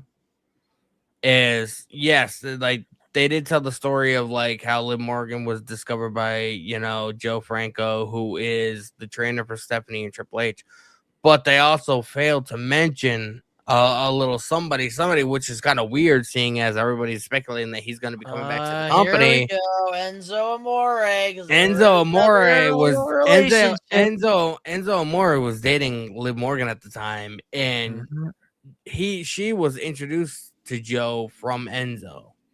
So like, you know, you would think that they would, you know, at least mention a little bit of, not like about the relationship, whatever, but you could have been like, I was dating this guy Enzo, and you know, he introduced me to Joe, whatever. Like you would think if he was coming back to the company that they wouldn't mind mentioning something along those lines. They totally like act like it didn't happen. Yeah, I think like with Liv Morgan, there was a little bit more story that they could have told about her, but you could always save that for like a documentary or something. But I really did like enjoy like the bits that we got throughout the season of Unreal with her. That was one of the highlights for me that I did personally enjoy, especially her interaction with Cena at Survivor Series. I thought that was really cool too. Her feeling bad about kicking him in the balls, and he was like, "I'll do anything for." And then he said something about like, "Oh, I learned a long time ago that if I hike up my jean shorts high enough, that you know it don't give you any room for the boys to be swinging. So when you get kicked, you know." It softens the blow. I'm like, what are we here? Like, bro, Cena always has such an interesting answer to everything. I'm so fascinated with his interviews. I spent 2 minutes of my life listening about how John Cena protects his nuts from getting kicked. I'm like, what? Who needs a cup when you can just listen to Cena? All right, Crazy, bro. Getting into our last main topic from WWE Unreal. Cody Rhodes, they talked about We talked about his match with Randy Orton for WrestleMania 42 during the last episode. And they didn't really mention any of like the real tension there with Cody and Pat McAfee, TKO stuff. And that to me was just a huge red flag. Like, if you're not going to talk about the real shit, this is unreal. If you're not going to talk about the real shit, I'm sorry. I don't care what Cody is showing me. I don't care what Cody's talking about. I just don't care. Yeah, because, like, bro, like, you know, that was the most watered down shit I've ever seen WWE do. You know, people are not dumb nowadays. You know, the internet is, you know, like, you can use this little device that you keep in your pocket, and you can like find the answer for any kind of question that you want to ask, or that you want to ask or whatever. So like, everybody knows, you know, why the Randy and Cody match turned out the way it did, and why Pat McAfee was involved, you know, because of TKO or whatever. I knew they weren't, like I said at the beginning of this, at the beginning of this topic. The WWE, like, you knew that they weren't going to want. They're not going to do anything that's going to jeopardize their money. They're not going to say or do anything that's going to put them in a bad light, you know. And they're not going to say that the IWC, the Internet Wrestling Community, is 100% accurate in a lot of their fucking statements on Twitter, because everybody knows that TKO was involved, which is why we got that shit that we got. I will say, though, the way that the editing is with the music and everything, why did I enjoy Cody and Randy's match 10 times more watching this episode than I did in the actual match? Like, it just seemed more cinematic. It seemed more like there was more tension. I liked the ending where, you know, Randy Orton did the punt or whatever, and it almost seemed like that wasn't necessarily supposed to happen, but it was like a last-minute thing they threw in. And, you know, instead of protecting himself, Cody Rhodes legitimately took that fucking punch to the head because his eyes started swelling up. Like, you know, and like, you know, even backstage in Gorilla, Randy Orton was like, bro, that's a shiner, man. You need to go to fucking doctors. And like, bro, like, you know, just the whole thing, man. I don't know. This was here's why episode. Okay, but here's why you enjoyed it more on Unreal than the actual match itself. Randy Orton versus Cody Rhodes is one of the worst WrestleMania buildups of all time. And it was so hard to watch during the road to WrestleMania. And with Unreal, you're only watching maybe about 20 to 25 minutes worth the content. So of course they're going to put out all the cool stuff, the blood, the gory, the punt kick.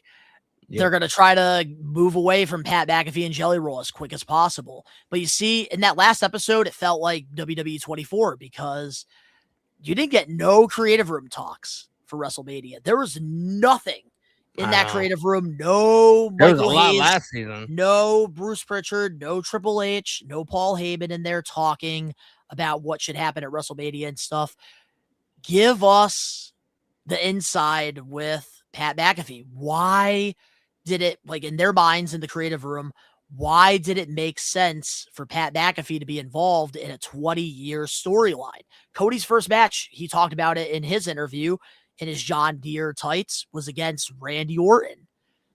And they weren't able to tell the story. And like Cody, you could tell like he wanted to go more in depth and like really give his side of it, but he couldn't. And I think like with the creative room, they should have at least given us at least a dumbed answer, just something, because that was the big thing that everybody was talking about. Even some casual fans weren't happy with that. Even casual Cam was on to the bullshit.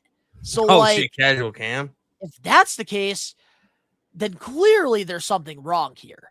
And I feel like, how do you not show anything in that creative room going into WrestleMania 42? Because that's why, that's why I think season 3 it should have been just John Cena farewell tour. Season 4 should have been the road to WrestleMania 42. Yeah, but they have so much. They probably have so much controversy in that room, so much dirt that if it goes out there, like the relationship with TKO and WWE is going to be the Titanic. them not showing anything as far as like in the creative boardroom or whatever for WrestleMania 42. It tells you how divided WWE really is right now. It tells you that even they know what a disaster WrestleMania was this year. And that a lot of the key decisions that were made were not necessarily decisions that if TKO wasn't the owner of WWE, that I feel like, that's not the WrestleMania we would get. If Triple H had it his way, I honestly he can be blamed for a lot of shit. I honestly can't sit here and say that, if it was 100% solely up to him, that's the WrestleMania that we would get, because he's been involved in some of the best WrestleManias to ever exist. Oh, absolutely. And I do feel like a lot of it is TKO, which is why we're not seeing a lot of it. But I'm not going to fully blame just TKO, because I think that Triple H isn't the best perfect booker out there. Yeah, I don't think so either. He has a lot of pros, but there's also a lot of cons. Listen, he has Johnny Gargano, Mr. Takeover, fucking planking every week, not doing shit. So I don't know what's going on with that. But what's your final overall take on the WWE Unreal Season 3, and what would you give it out of 10 stars? I would probably give it a 5.5. It was all right. Nothing special, but I gotta go. I gotta go to the store, and the store closed at 9. So yeah, I give it a 5.5. I'm gonna let you close it out. Everybody subscribe to me, follow me. Links are in the description, and I will be live tomorrow night for SmackDown at 7:30. So make sure you guys tune into the streams, and then we have AW Redemption on Sunday, which hopefully is going to be a decent show, but I don't know. Which most likely, as of right now, I will be live for it, because I did miss Forbidden Door, and I don't want to miss that. All right, man. I will see you next week. Solid episode. Appreciate you guys, and I will see you guys next week. Take it easy, and I will give you that L next week. Fuck you. Bye. Bye-bye. I was about to say, still here. But what an episode this week for the We Are Wrestling podcast. I love the nice laid-back style. Hopefully that continues, but I do hope we get some better news, better TV recaps after SummerSlam. Next week will be a busy week here on the We Are Wrestling channel, because, of course, we're going to be doing 2 live watch logs for SummerSlam, and then even our predictions, which will be next Thursday live here on the We Are Wrestling YouTube channel. And of course, we will be probably doing an extras on Wednesday, covering the regular news if there is any. And of course, Ricky Knows Best versus Old School Phil in their predictions to crown the first We Are Wrestling Thunder champion. But I hope you guys enjoyed this week's episode of the We Are Wrestling podcast. If you did, smash that like button now. If you're not a We Are Wrestling Maniac, you are ready.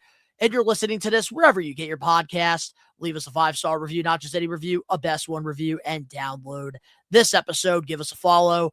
If you're on YouTube, hype the video up, smash that like button now, and hit that subscribe button now, and turn on those post notifications for the best premium pro wrestling content. The link's down in the description box below. You can go follow me over in my social medias. You can go follow We Are Wrestling over on Instagram, X, Twitter, and Facebook. All the links down below. If you want to go check out my toy channel, I've been covering all the new WWE action figure reveals at San Diego Comic-Con 2026. So if you want to check that out, link is down below. And you can go get yourself some We Are Wrestling merch over on Pro Wrestling Tees. But of course, to all the We Are Wrestling Maniacs out there worldwide, we are taking over. Peace.